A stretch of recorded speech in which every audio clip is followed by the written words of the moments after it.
Bolt your windows. Lock your doors.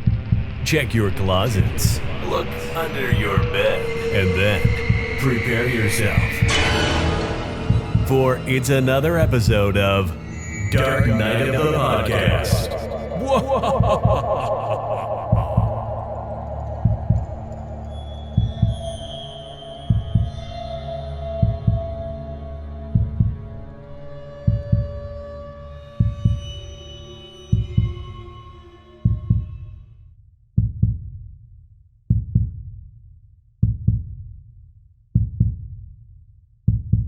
Okay, listeners, I'm going to be frank with you. I'm going to be really honest.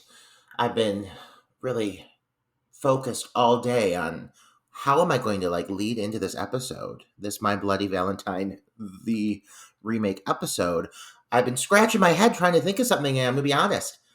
I'm so fucking sick of Valentine's Day. I can't come up with anything creative. Troy, are you on the same page? Totally. Yes. I think we've exhausted all of our creative Valentine intros, and it's only been 3 Valentine's episodes we've done, and I think that's 3 too many. No, it sounded great, in January when we're like, oh my god, we're gonna make February our Valentine themed month for the podcast. But yeah, now I'm totally over it. Yeah. So this is our last one of February. So hey. Yeah, I mean, thank fucking God. I'm gonna be real. This seems like the longest fucking Valentine's holiday ever. It just seems to keep going. And I think in part to the fact that we keep watching these Valentine's themed horror movies, which there aren't even that many. I could probably count on one hand the amount of horror films that revolve around this holiday, but we're watching all of them. And today we're watching My Bloody Valentine, the remake, the 2009 remake. It was 2009, correct?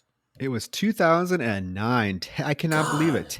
Over 10 years ago. And Roger, I saw this in the theater, and I literally remember it like it was yesterday. Like getting the 3D glasses and being all excited and having all the pickaxes and eyeballs flying out at me. It seems like it was like last week. And then I was like thinking about it. I'm like, fuck, 2009, that was like over 10 years ago. Yeah, how time fucking flies, Troy. Because honestly, same thing. I was going to say the exact same thing. I remember being so excited for this when it was coming to theaters. And in the trailers, there was this one specific shot that always got me excited. And it was the shot of the miner throwing the pickaxe. And they did this push in on the truck where the cast, where Jamie King, whom I fucking love, is sitting there, and she's facing it, and they, it hits through the glass, and you see the point of it go through the glass and almost get into her eye. And that got me so fucking jazzed. I was so excited.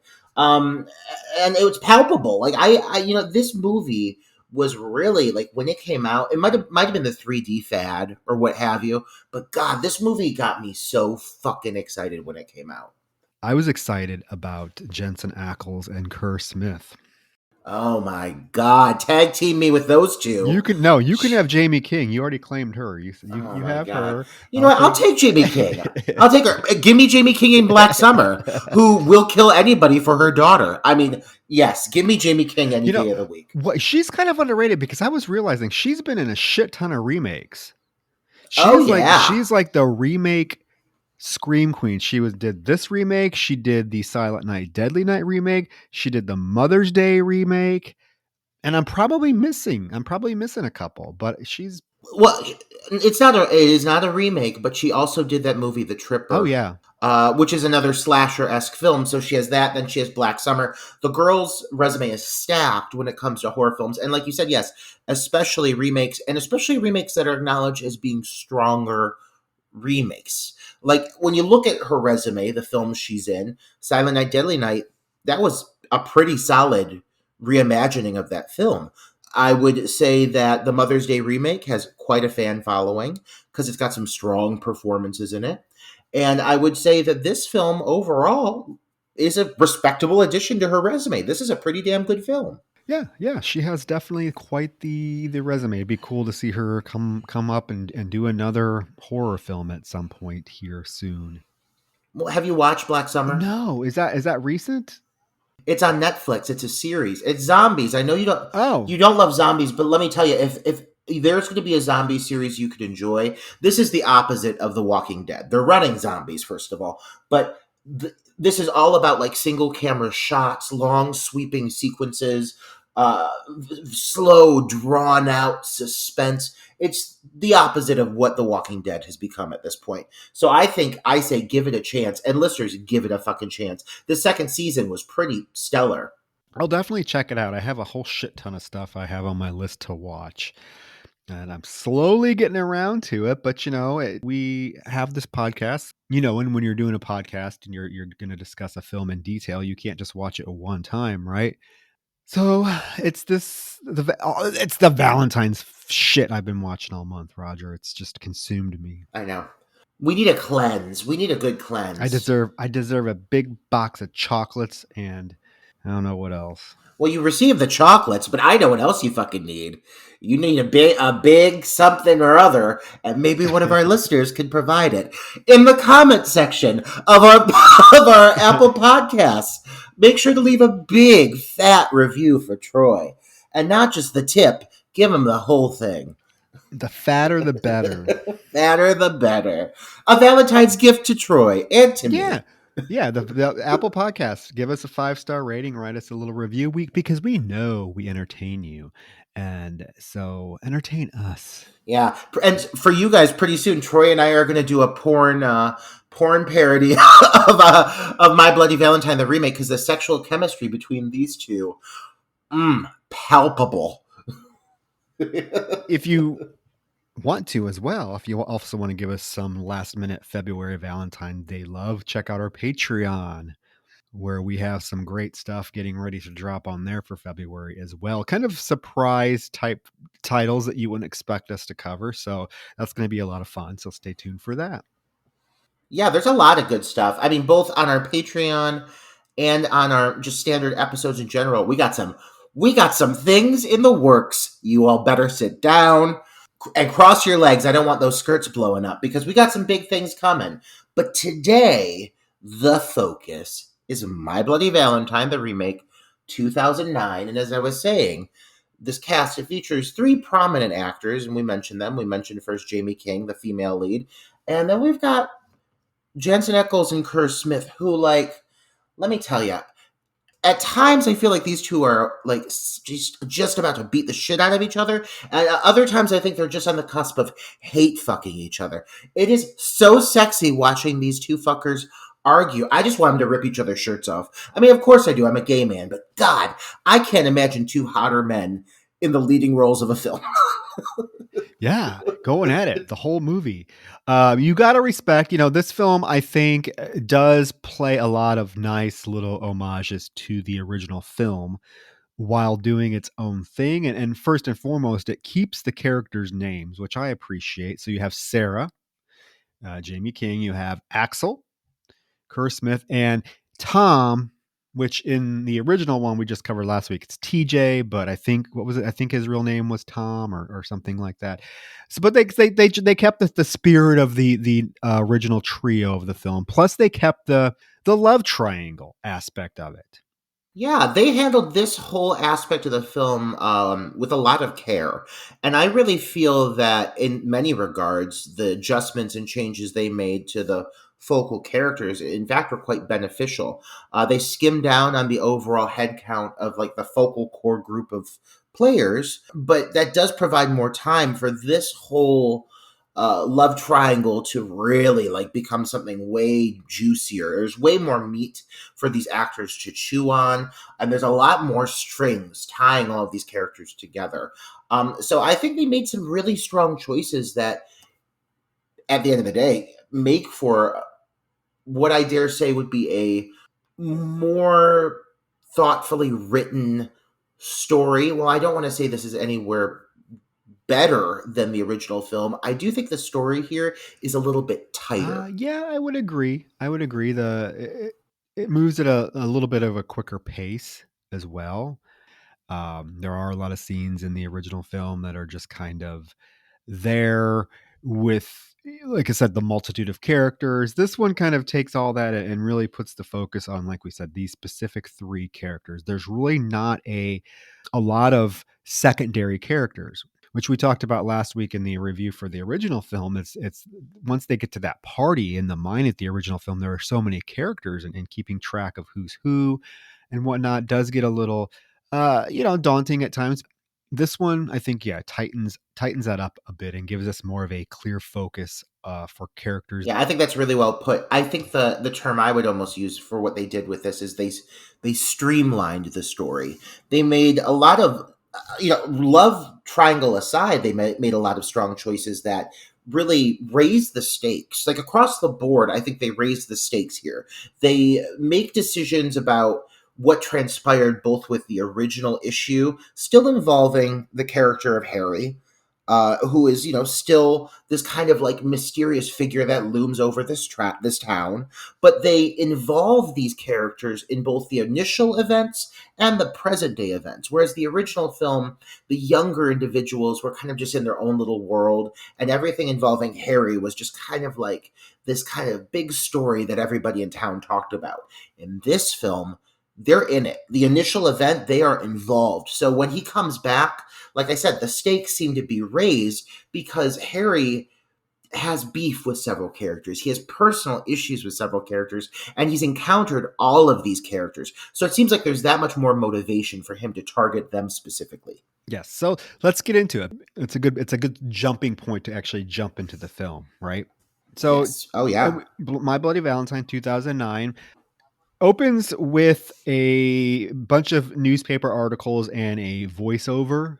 It sounds like it's like a voiceover of a police chief giving, the townsfolk an update on what happened in Hanager Mine, or it's the same mine, right? Hanager Mine. It's the same mine from the original film. Yes, correct. Yep. The Come to find out, the police chief at the time is played by none other than Tom Atkins, who is a veteran horror actor himself. Hello, Halloween 3.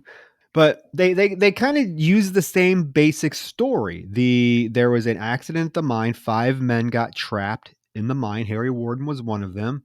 And while they were down there, in order to survive, Harry basically killed the other men with a pickaxe so that he could conserve his energy or conserve the air, right? Because if you're trapped in a small space, kill the other people, you're going to have more opportunity for air, apparently. I don't know how that works. I've never really been in a mine, but okay, we'll go with it, right? He's in a coma. He's been in a coma since getting out of the mine. So we flash forward to 1 year later, which is 1 year after the initial accident at the mine, right?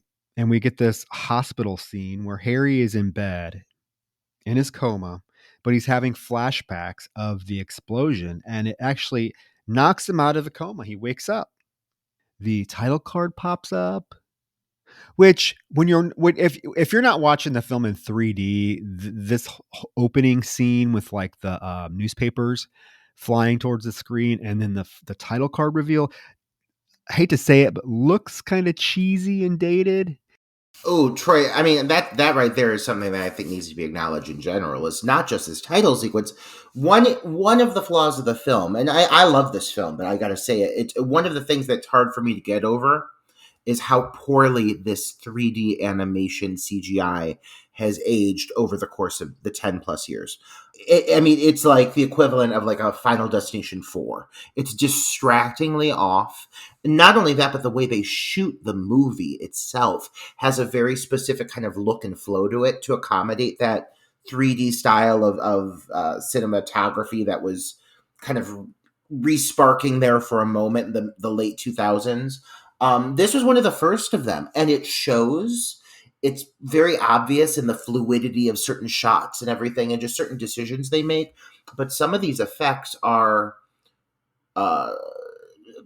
distractingly digital.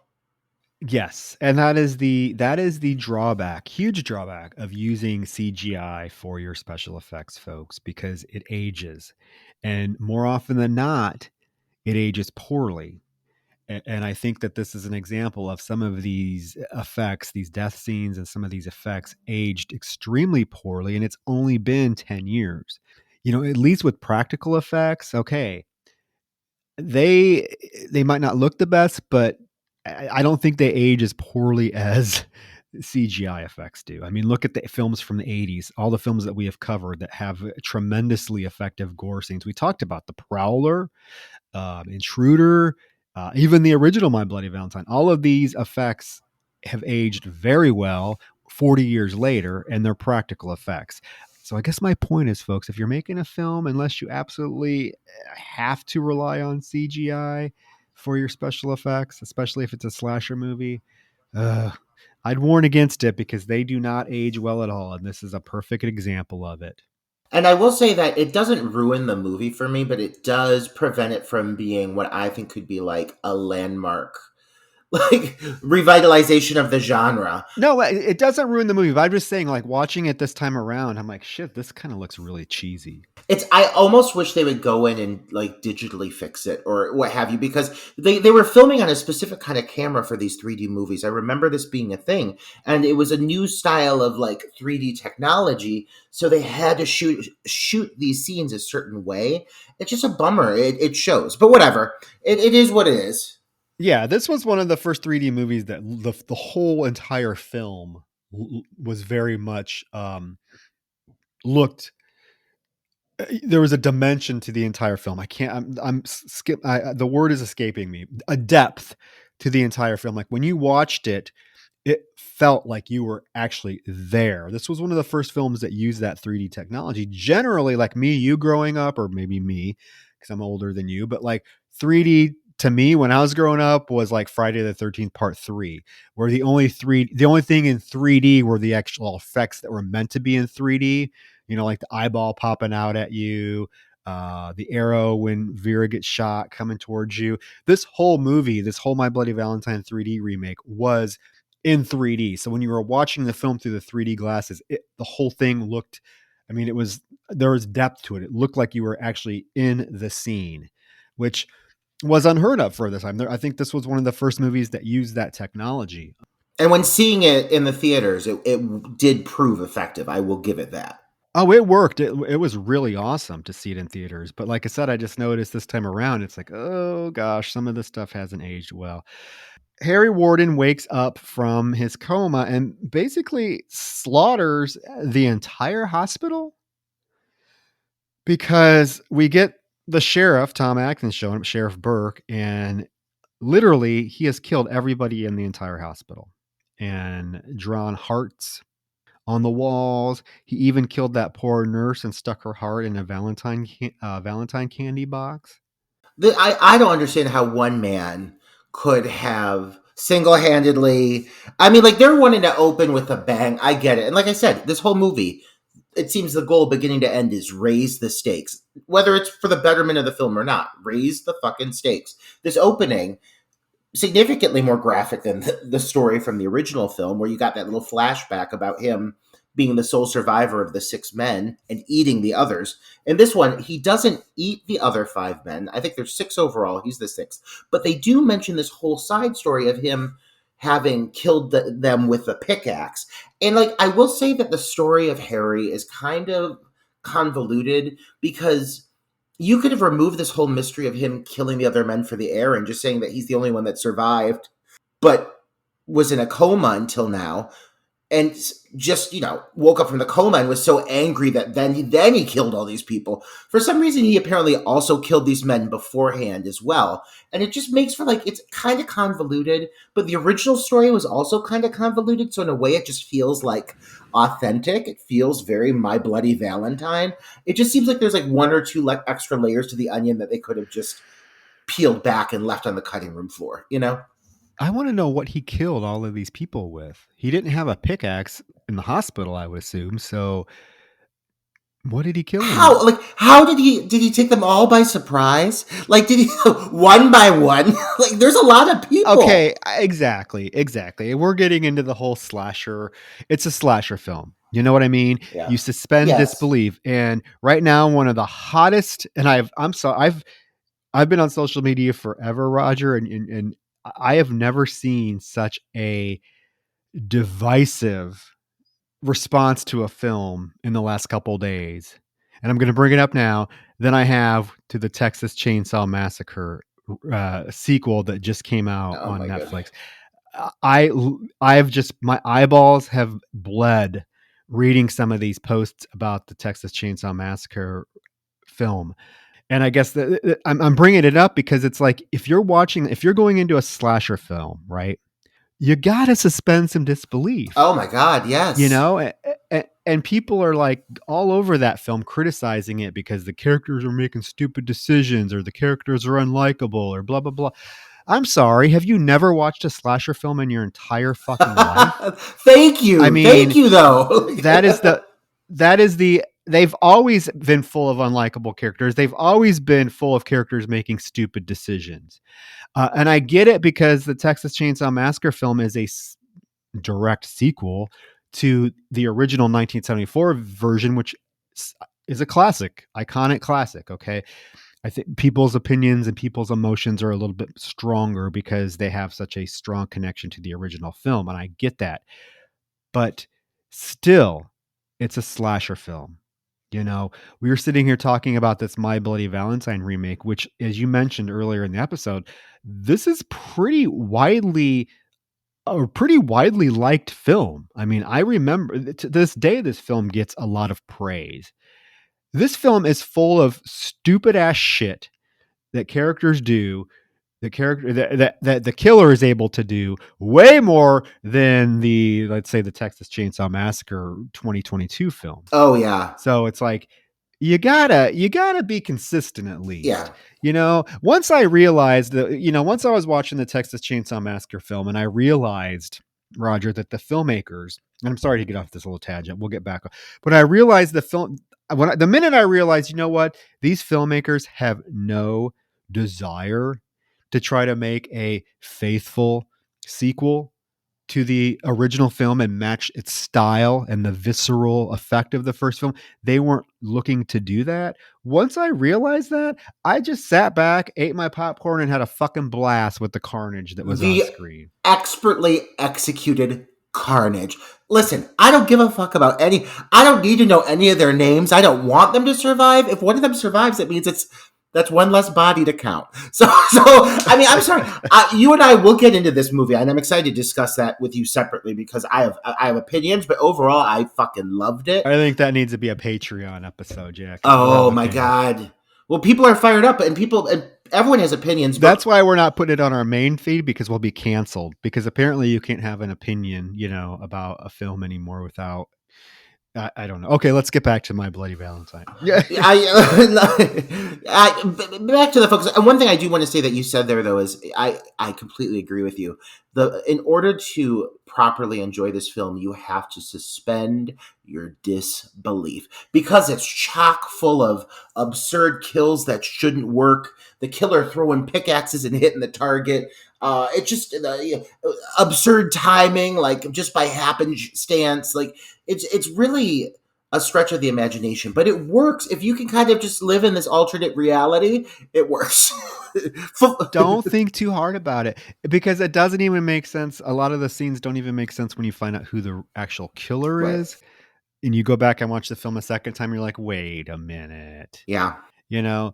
But yeah, so he has slaughtered this entire, we're not talking, folks, we're not talking like 2 or 3 people. This fucker somehow, who was just spent a year in a coma, woke up with enough strength, and apparently was able to find enough weapons to wipe out the entire fucking hospital. I'm thinking at least 50 people died in this massacre. Oh, there's bodies everywhere. There's bodies fucking up and down the hallway. There's blood everywhere. Nobody there. You can't tell me there was not one person that heard this and was able to like get a gun, get something, defend themselves. How helpless are these people? They just honestly, they deserve to die. If not one of them could fucking manage this shit, like they deserve it. They find the heart in the box, and the sheriff's like, "Who did this?" And his deputy's like, "Harry Warden."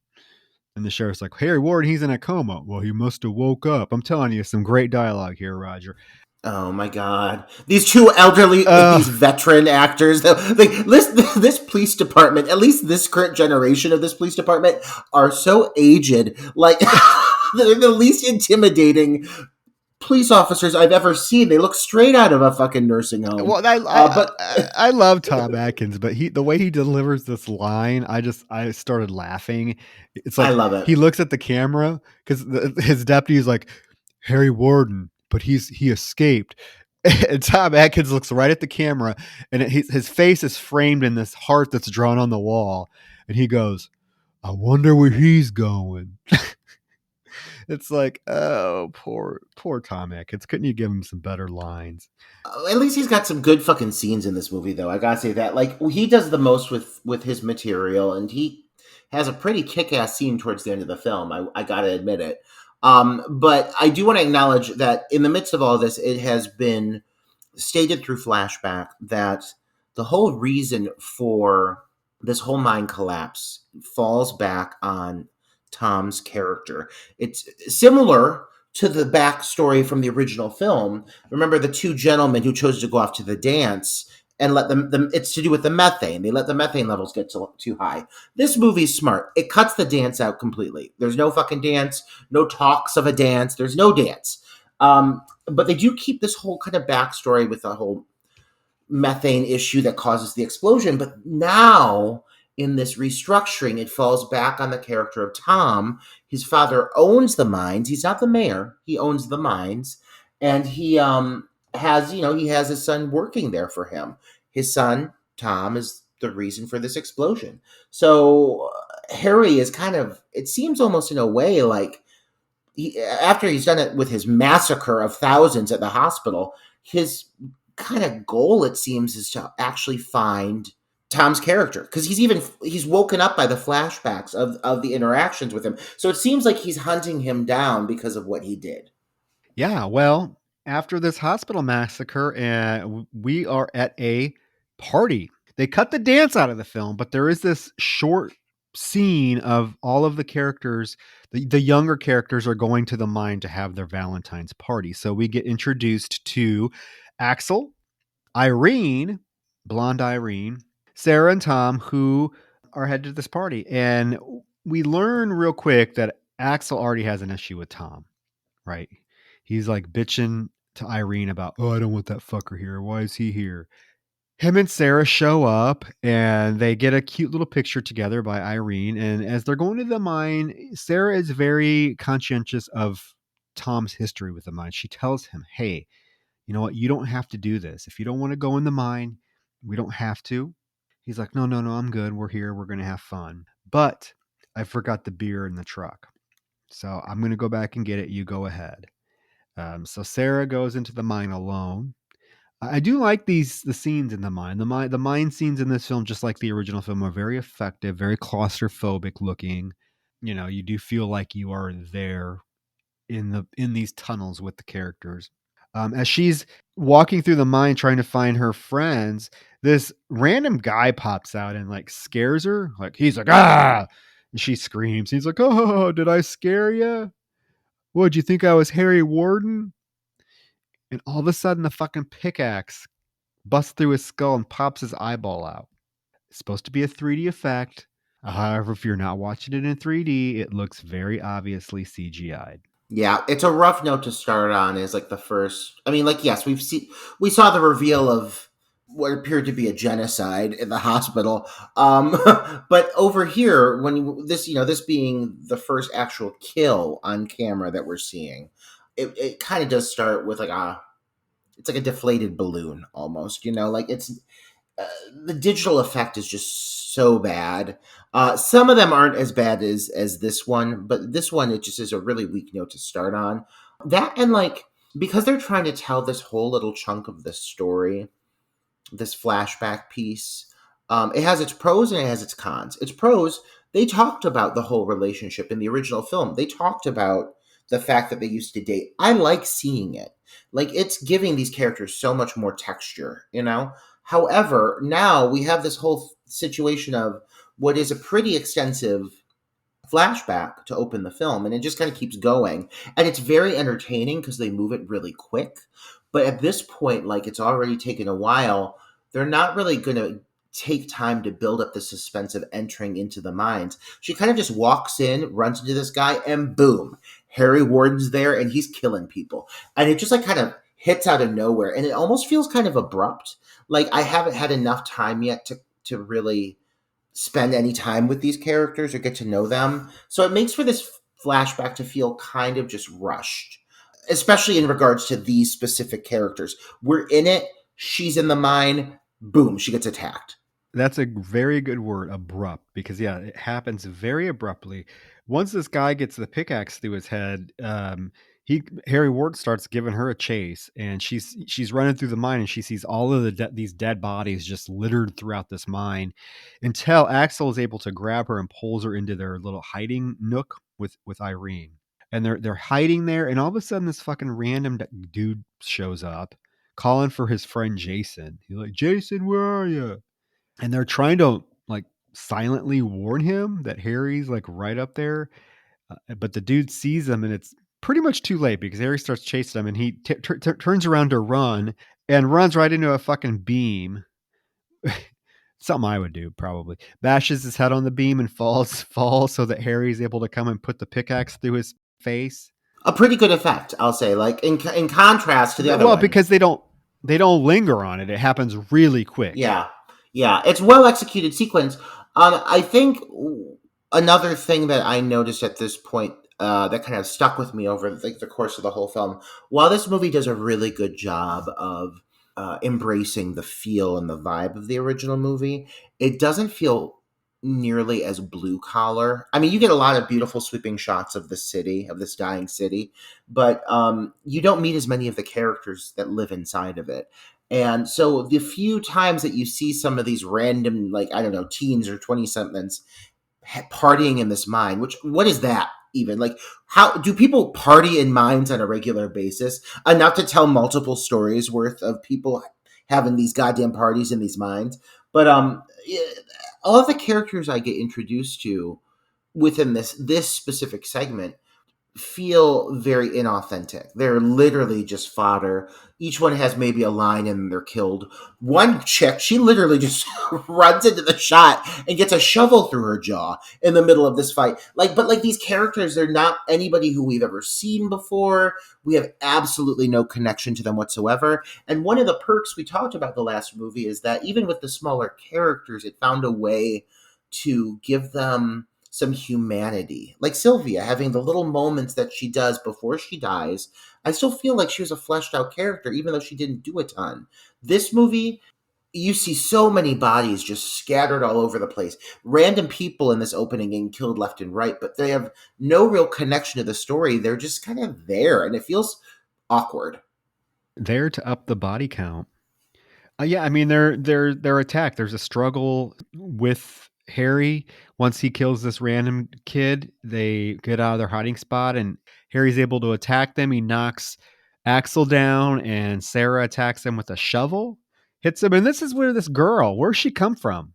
She just runs it out of nowhere. But was she? But I didn't. Was she trying to run like past them, or was she trying to run at Harry to knock him? What was she doing? Maybe she's like a friend that we just didn't get to meet yet. She's like, "Oh my god, you guys, I'm gonna help," and she like runs in to save the day, but she just gets killed. Like, I mean, she will be missed, I guess.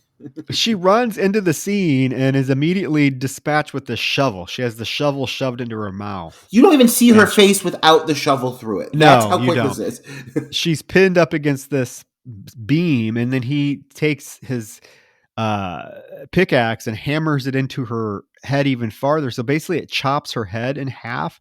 I have to say, there is this cool scene where like the top part of her head like slides down the shovel, which looks kind of cool. Yeah, it like kind of slips down. It has a very 3D-esque kind of motion to it, but it is a cool moment. Like it's a well constructed kill.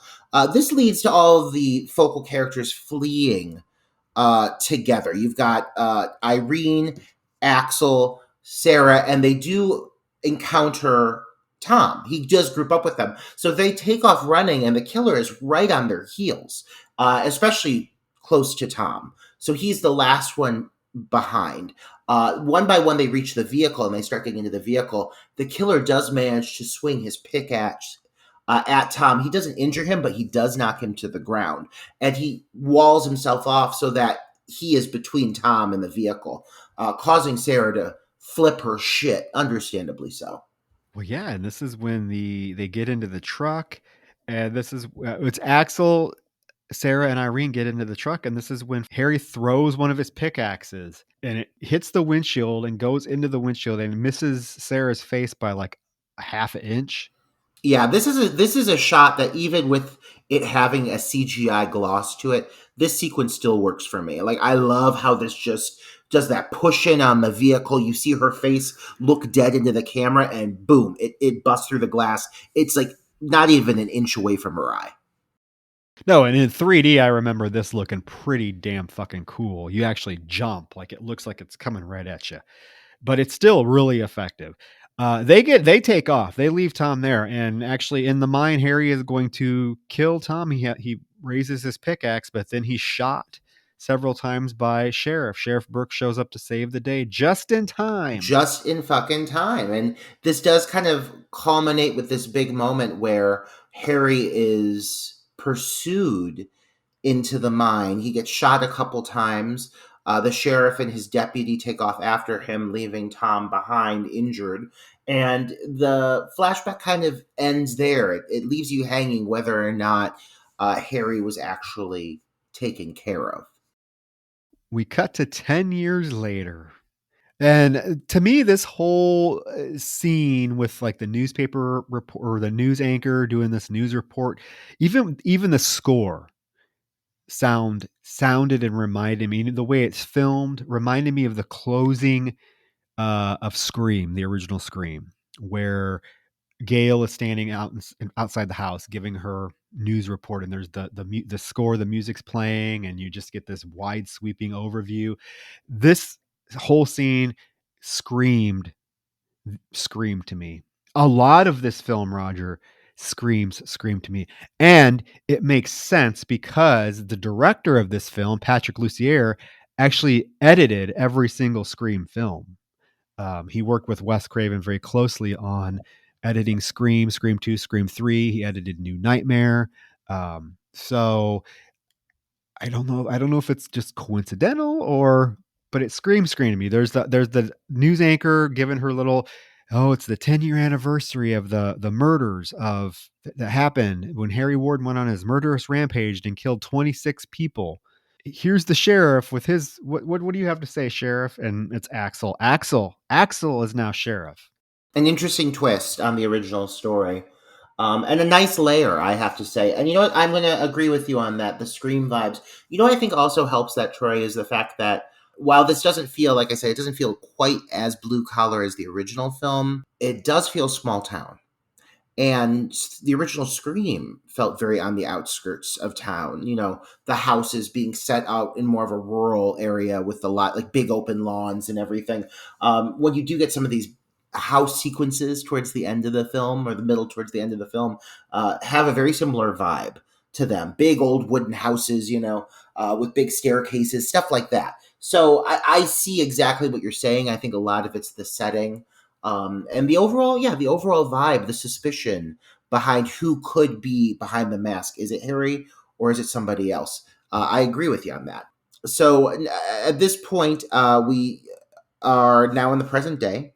We quickly get introduced to the fact that the character of Tom has returned to this town, and we're kind of fed his story gradually as it goes on. But as soon as he re-enters this town, it has a very negative energy about it. You can tell right off the bat, without him even saying a word, that he is not wanting to be here.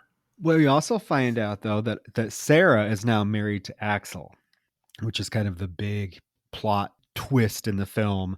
Is Sarah and Axel are now together. They're married. They have a child. However, we do realize real quick that Axel's kind of an asshole.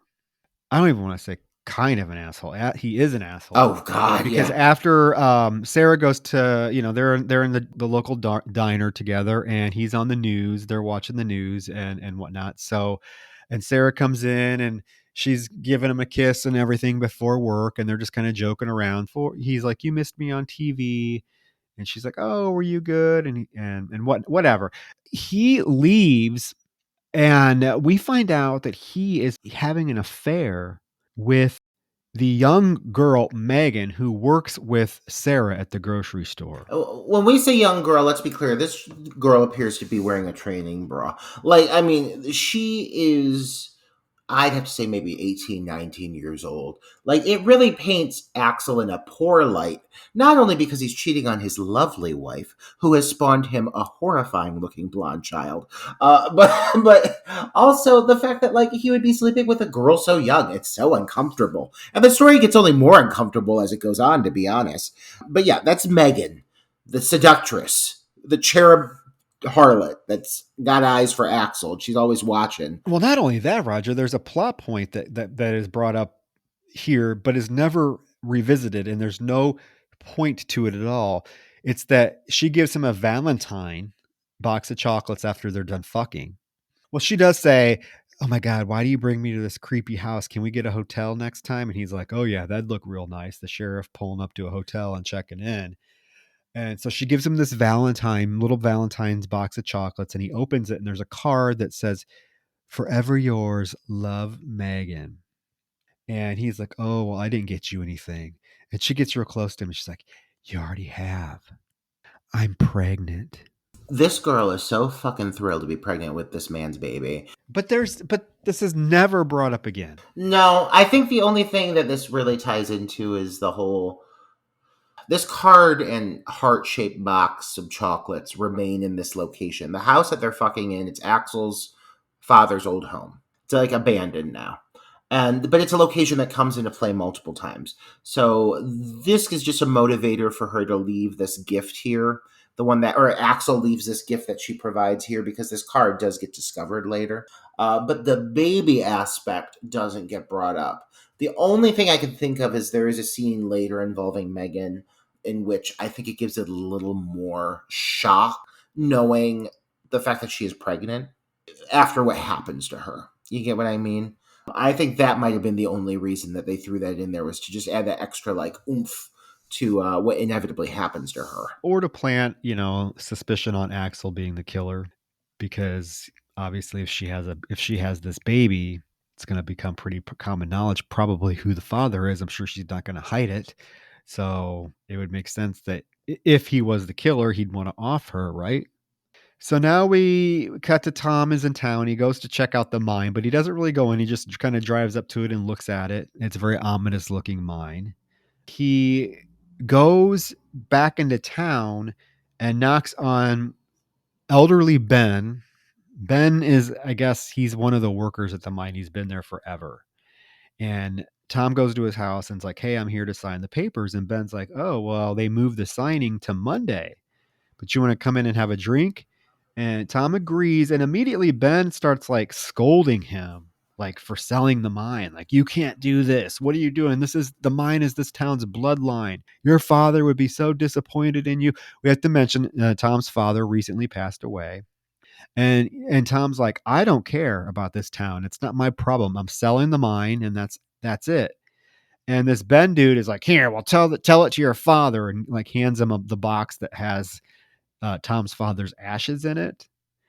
Again, I don't know, like this old guy Ben is being so like aggressively angry about this. Yeah, but I feel, Troy, that this is one of the, I mean, out of all the adjustments they've made to the storyline, I really think this whole addition of Tom's involvement with the mine being sold and the anger within the city toward him, it adds so much more of a threat factor and Yeah. like a motivation for people to want to off him. I mean, I really think it was one of the smartest adjustments they made, because you don't know who to fucking trust. And the character of Ben, I do like, another thing I enjoy about what they did here with the characters is they've really kept the structure of the original film pretty much the same. The original film had the whole, police sheriff side story, but they've consolidated that as well. But they still have these elements of that are still active, and having the character like Ben and the former sheriff and everything come into play makes it feel very much like an acknowledgement of the original storyline.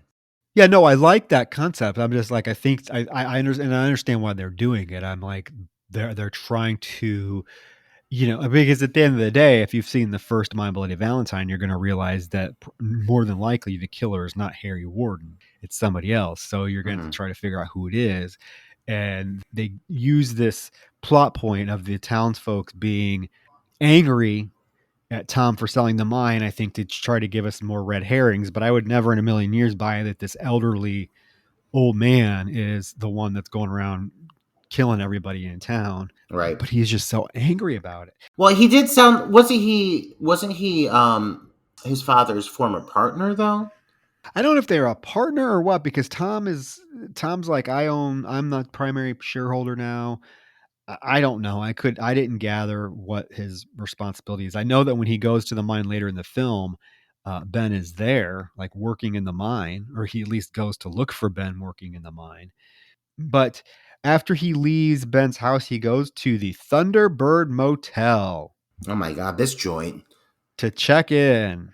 It's called the Thunderbird Motel, which is a kind of an interesting name because it seems to be very Valentine themed. Like the bathtubs are heart shaped. There's hearts all over the doors.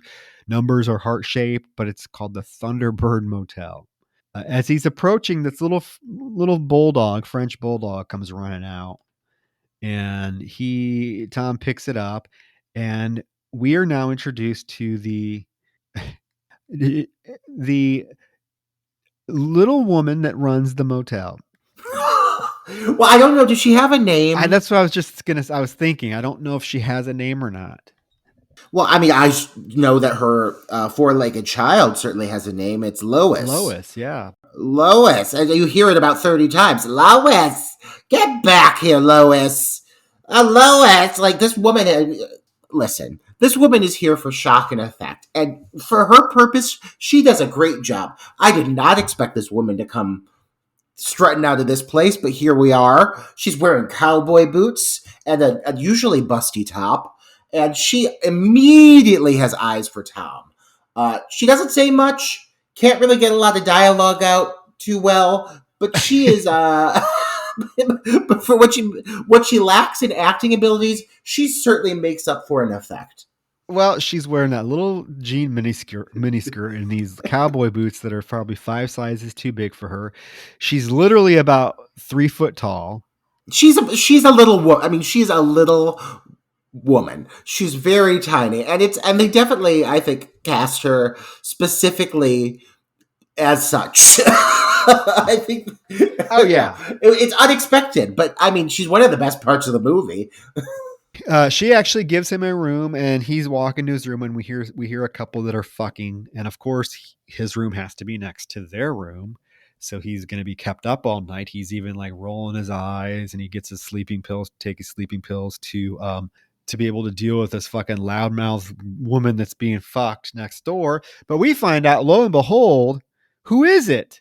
It's good old Irene. It's Irene from the opening scene in the mine, the blonde that was dating Axel. She is now the town lot lizard, apparently. Yeah, Betsy Rue.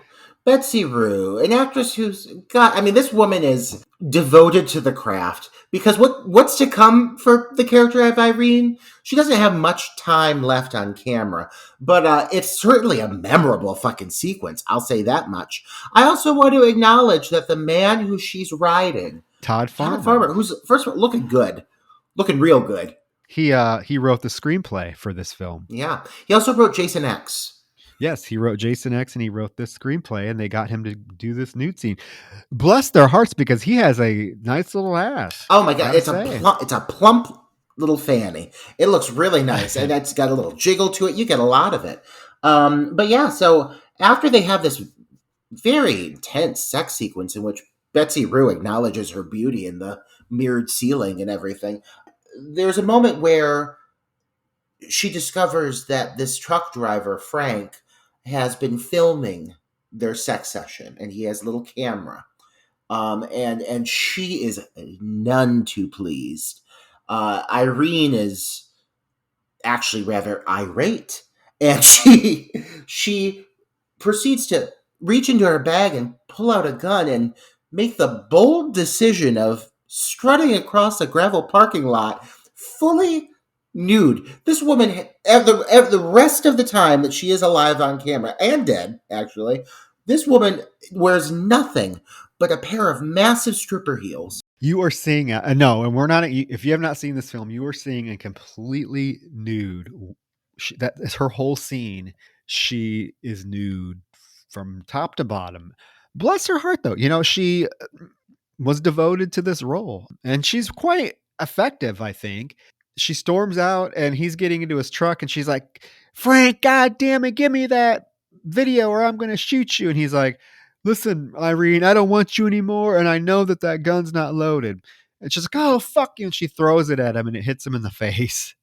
And he's like, "You fucking whore." I love her. And he opens his door to get into his truck, and has the pickaxe slammed through the top of his skull. Yeah, it comes out of fucking nowhere. The killer apparently has been waiting this entire time within the driver's seat of the semi-truck. And he kills Frank the trucker out of nowhere. Irene, still naked, screams and takes off sprinting. And I gotta say, Betsy Rue is working her ass off across the board with this movie. But nothing impresses me more than the fact that this woman gives a full sprint, butt naked, in stripper heels. I mean, these shoes, I'd be rolling my ankle and breaking my leg, and she's fucking just sprinting. I mean, that had to be her audition alone, sprinting in those fucking shoes. But she does it, and she nudely gets back into the hotel. Yeah, I want to know. Yeah, I want to go back to that. How did the killer know like which semi to get into? Because there's a lot of semis in this parking lot. Because it seems like it's like a trucker motel. And then B, yeah, was he was just gonna sit in there all night? What if Frank decided to spend the night with Irene? This is a film where you got to ask very few questions because I know. I mean, Troy, come on, Troy. Let's think about what we're talking about here. My Bloody Valentine, not even the original, the remake, the 3D remake. So now we got Irene hiding in the hotel, and there is one moment I want to acknowledge. She gets back inside the main entranceway, and if you look closely, you'll notice on the wall there's a portrait of that tiny woman hanging obviously on the wall. It's like a very serious portrait of her face, and you can see it clear as day in several moments. But just keep an eye peeled for it. It's a good thing. So she's running all through this building, and she hides underneath this bed, naked still, and she's waiting, and she watches for the killer to come in. And standard, slasher fare. He walks around the room and finally he hears the sound of the dog barking, and he goes into a place and hides. And let me tell you, this moment is a standout moment for a lot of reasons, but the first thing that stands out to me is the shot of this woman's little legs in these goddamn cowboy boots just walking up, and she's like, Lois, and she thinks that the dog is in the closet, and she confidently accuses him of such and starts to make her way to the closet, and it busts open. She's like, "You're in big trouble." This woman cannot act, but I still love her so much. I wanted to say this. Poor, she cannot act worth a shit, but boy, is she a joy to watch on screen with her little cowboy boots. Oh my god. She's got so much personality. And her apparel, I cannot get over this woman's outfit. But the closet busts open to reveal the killer, of course. And the woman just kind of looks up at him like, oh! And he, in one foul swoop, takes his pickaxe and brings it up through her jaw, and you just see those little legs go up into the sky, just hanging limply, and her entire body gets busted through the ceiling, blowing out all the lights. It is one of the best moments in the film. Oh yeah, poor lady. In the meantime, Irene is under the bed watching this go down, and she can't keep her fucking mouth shut. She starts screaming, and he hears her. The killer hears her, and flips over the bed, and she's under there, but the bed frame is still on top of her, which what the fuck good is that, right? It's a bed frame, like that's not going to protect you. It's like the spring of the bed. And there's this scene where he goes to get his pickaxe and he like yanks it out of this poor woman, and you see her body fall. Just like limply dropped to the ground. It's yeah. Oh, that poor woman. Oh, she didn't know what was about to hit her. But so yeah, so at this point, you've got Irene hiding behind this basically nothing of a bed frame. It's just wire, and he's taunting her with the tip of this axe. And we get a lot of these like 3D kind of startle moments that they just drew it out for the sake of the 3D like experience. And then finally, he does one final stab at her, right at her torso, and a beautiful portrait of Lewis is destroyed with a splatter of blood. Yeah, you don't actually see you see the aftermath, but you don't actually see this, like you don't see any penetration or anything. It just you see a splatter of blood. I think this must be a 3D thing, Troy, but I also noticed that this movie fucking loves dissolves. And I kind of thought like we had moved on from dissolves as like, I don't know. Transitions, yeah. Yeah, like I didn't think they really happen that much anymore. I wonder if it's something to do with the 3D cinematography.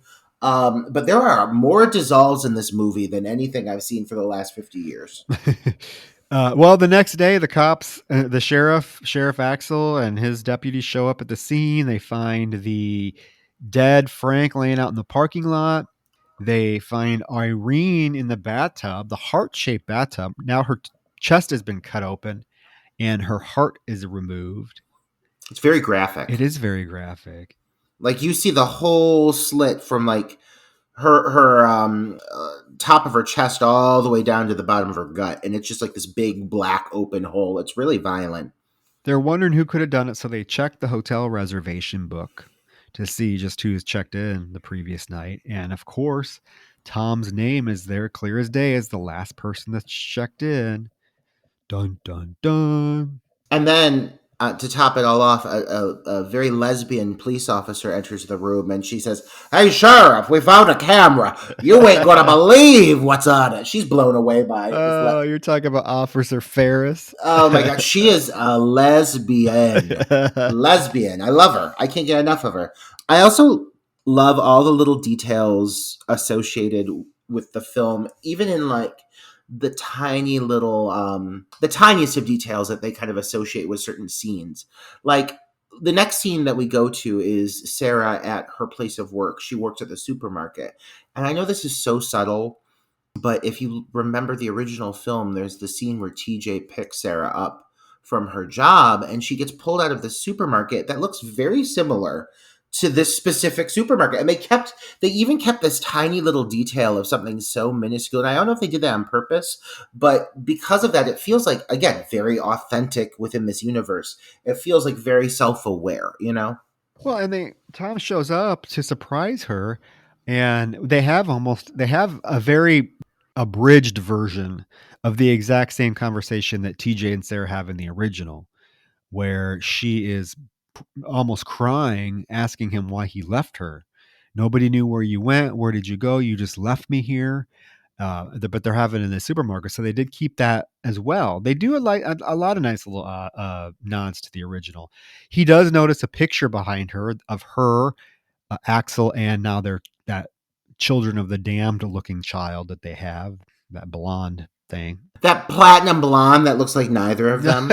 That can't act either is one line in the film. I'm like, oh god, could you have had him do it a couple more takes to at least make it sound a little less awkward?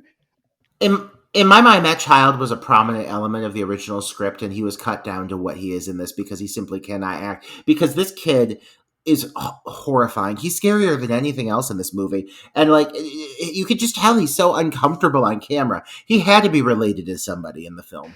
She's just like, you know what? You left me. I'm married to Axel now, and it kind of is what it is. And he's like, well, I just wanted to come say hi to you. It's always great seeing you. I'm just taking care of some business, and I'll be gone by Monday. And he leaves. And Megan is very suspicious about it because it cut. Oh, that fucking Megan is a fucking stone cold bitch. But I kind of like her because of it. I don't know. I can relate. I do want to say that these two, Jensen Ackles and Jamie King, probably better than they need to be, all things considered. I mean, he's got a very like dry monotone delivery with all of his dialogue ever. It's just his voice. But he's also very like charismatic and charming on camera. And it makes for him just to be very like enticing, and you want him to be the good guy just because he's like, I mean, he's beautiful, but he's also like just got this like charming quality to him. And she's always great, I think, in most every role I've ever seen her play. But she's very warm in this role. And she's very like she's kind of beaten down. You can see it in this character. Like this is the Sarah and Axel and Tom from the original movie after 10 years of struggling. These characters are way harder. They're more hardened. They've been through more shit. They're just they're not as like wide-eyed as the original cast. These are grown adults. We're following like what I expect to be 30 somethings who are going through 30 something shit, like cheating, learning of these affairs, having a family structure that's crumbling, struggling with mental illness. These characters are just going through a lot more. It gives them a little bit more depth, and you form, I think, a lot stronger emotions towards these characters. Like I can tell you that I strongly dislike the character of Axel in this film, whereas the first film, I've kind of felt equal between him and TJ in the first film. Axel really wasn't such a just a piece of shit in the original film as he is in this one.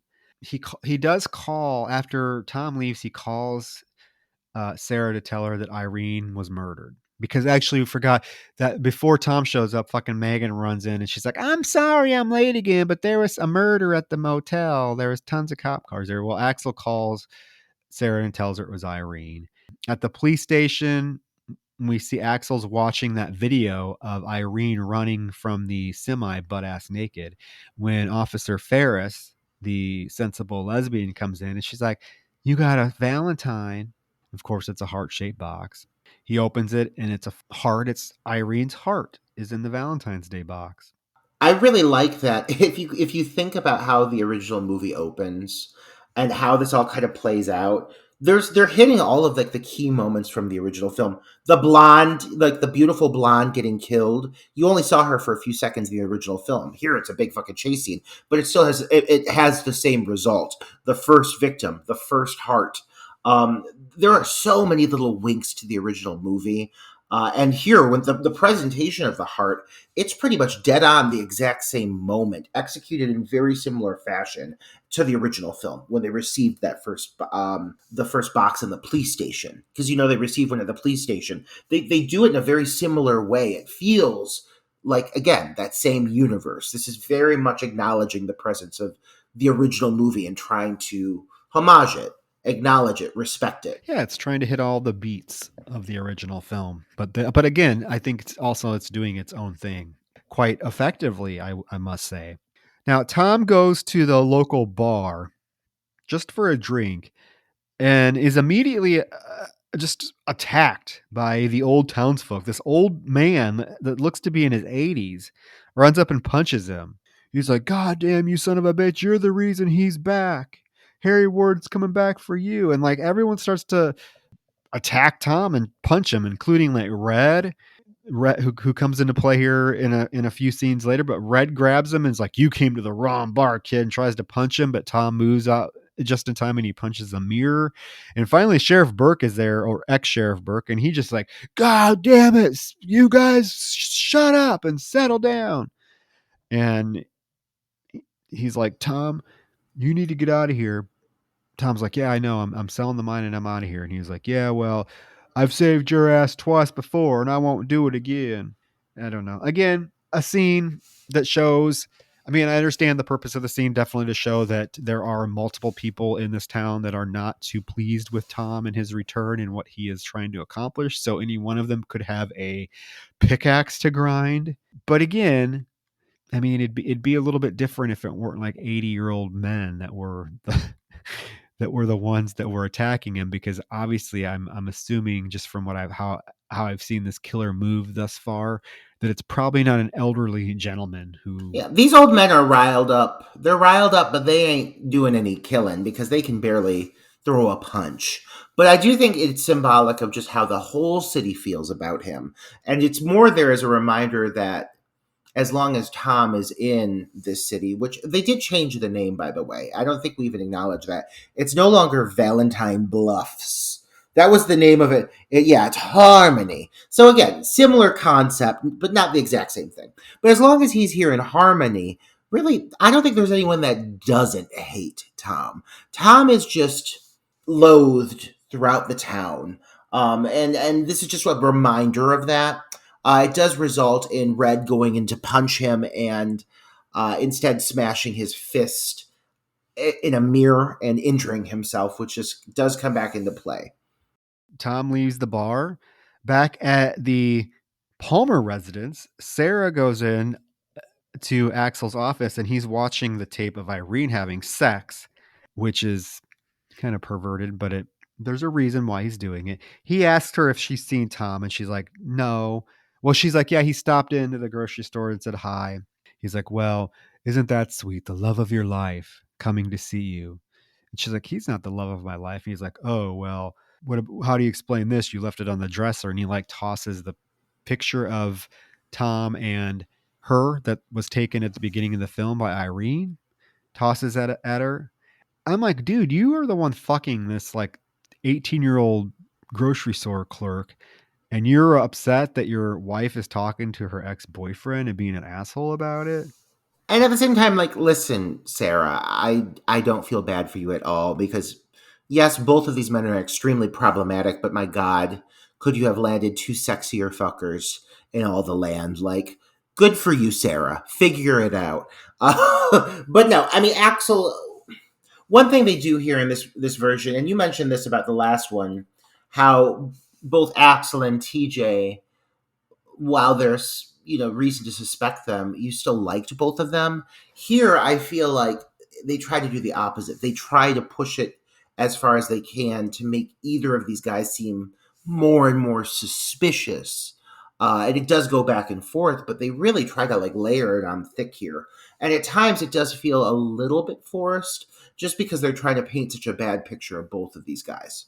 Well, yeah, but I said, I do not like the Axel character at all in this version of the film, like at all. He's an asshole, an adulterous asshole. At least in the original film, the Axel was charming, and there were scenes, if you remember correctly, there were scenes in the original film that had Axel and TJ very much getting along.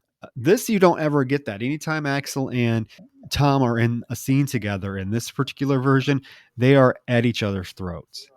They're ready to fight. They've really made it clear that there is an extreme tension between the two of them, almost like a loathing. Like these guys do not like each other, and like they are always just whenever they're on screen together, just staring each other down. There's never a peaceful moment with these two, so it's definitely more of an elevated relationship between the two characters. He does before she leaves the room. He's like, "Hey, you need to let me know if Tom contacts you again because he was one of the last people to see Irene." And he actually zooms into the tape he's watching and shows Tom walking by Irene's window while she's having sex with Frank, and Sarah is able to see it. He's like, "Promise me you'll let me know if Tom contacts you." She's like, "Yeah, I will." Next day, though, he shows up at her work in the morning. She's getting ready to go into work, and he's like, "I just wanted to talk to you while you're not at work." And she's like, "Well, I am at work." And he's like, "You don't have to open this door for 15 more minutes." They go on a walk. Again, a very reminiscent of the scene between TJ and Sarah in the original when they're walking by that river, because they're walking across the bridge in this scene. And she is just basically laying into him about how shitty of a person he is for selling the mine and running away from his problems. She's like, "You left the rest of us to have to pick up the pieces of after what happened here, and you just keep running away from your problems. So you got to decide, do you want to keep running, or do you want to face your problems and stay put?" You can tell it definitely has, some effect on him. It gets his little mind racing. They managed to inject all of these moments with more emotional heft too. Like everything just seems more severe. Like they're like again the stakes, raising the stakes, even with these emotional moments. the scene, I know exactly the scene you're comparing it to in the original film by the waterfront, was more of just like kind of like a confessing each other's love and still having feelings for one another. This is that, but it's so much more loaded. There's so much more at play. You've got the recent murders. You've got the fact that Tom is selling this mine after losing his father. Like the emotions are just cranked up that much higher, which makes for these killings, these murders, to have a totally different effect on the characters as these things progress. Yeah, well, he after this conversation, he goes to the mine. He's going to go talk to Ben. So he goes to the mine, shows up. He's like, "Hey, I need to see Ben." And the foreman's like, "Well, you can't go down there." And he's like, "Dude, I grew up in this mine. I think I know it very well." And he's like, "Fine, I'll have Red take you down." And Red is the dude that the big burly dude that like punched him at the bar, but missed and punched his window, punched the glass. He even like shows him his hand, and it's all wrapped up. So he gets in the car to go into the mine. He goes down. As he's getting out and kind of walking through the mine looking for Ben, the fucking miner comes out of nowhere and whaps him with the pickaxe, but it like pushes him into the hits him in the arm with the pickaxe and then pushes him into the control room, like this fenced in control room, and locks him in, like bends the lock so that it's he can't get out. Then Harry the miner goes over to Red, who is like trying to fix something, and pickaxes him through the arm. It's a pretty gnarly scene. Oh yeah, that's well executed. Yeah, they struggle a bit until like they're going at it, and Red is gets him on the ground and is like swinging the pickaxe at him, but he keeps missing, and he swings it one more time, and like the miner catches it with his foot, and then pushes it up so that it hits him in the forehead and goes into his forehead. All the while, Tom is watching this unfold through this gate that's or this little cage that's a few feet away. It's surprising to me and kind of confusing that because I'm sure a lot of these kills are a mixture of CGI and practical. But I mean, this is a time where CGI ran rampant. Some of these effects are just so far from hitting the mark. And then you'll have some of these effects that actually look quite fantastic. This whole sequence with Red, where he gets killed through the forehead, but also, like you said, where it goes through his arm. I mean, like, it makes you grit your teeth when you see it. Like, it makes you clench your ass. It looks so painful, you know? Like, this is a really well executed sequence. And then they have some of these others that feel like they were just kind of slapped in there. And again, I get it, the 3D. Like, I understand the purpose. But, like, the huge differences in quality with some of the CGI is kind of shocking at times. It really is. But then this is a particular scene that though, and we'll have to revisit it when we get to the end. But this is a particular scene that doesn't make a lot of sense, and we can maybe say it was a cheat, right, to the audience, because this is something that the original film did not pull. This is something that's more out of the along the lines of a film like High Tension, and so you have to decide. You have to think as the viewer, do you feel cheated by this scene? Because the scene, the way it plays out, just ends up not making a lot of sense. And there's nothing else in the film that justifies why we're seeing what we see in this scene. Do you know what I'm getting at? Yeah, no, absolutely. They really, it's one of those things where don't really try to like if you're going to watch this and try to guess the killer, if you haven't seen this before, you're sitting down and watching it and trying to guess the killer based off of rationale, you're not going to figure out the killer. You have to go into like a high tension like mentality. You have to be in the mentality that like anything goes and things don't necessarily have to make sense in the long run because it definitely like how he ends up being in this situation where he's discovered by these men locked into this cage just simply does not make sense. No, no. Well, once the miner Harry, we'll just say Harry Warden, gets this miner or gets Red in the head with the pickaxe. He like goes to town on him, whacks him in the chest several times with the pickaxe. That's pretty graphic looking. Until the rest of the crew hear the commotion and show up and find Red dead and find Tom trapped in this cage. They take Tom to the hospital. He's getting sewn up. Ben is there. Sarah is there also. Apparently, she delivers Valentine's chocolates on Valentine's Day. So she's just randomly in the hospital doing this when she sees that Tom is there being treated. Yeah, that seems a little forced. Yeah, I was like, okay, what? And, okay, so this bitch works at the local grocery store. She goes to the hospital and delivers. Yeah, it's like the filmmakers were like, okay, how can we get these characters in certain situations where they run into each other? Okay, let's have her deliver chocolates at the local hospital, even though this seems like something this character absolutely would not do.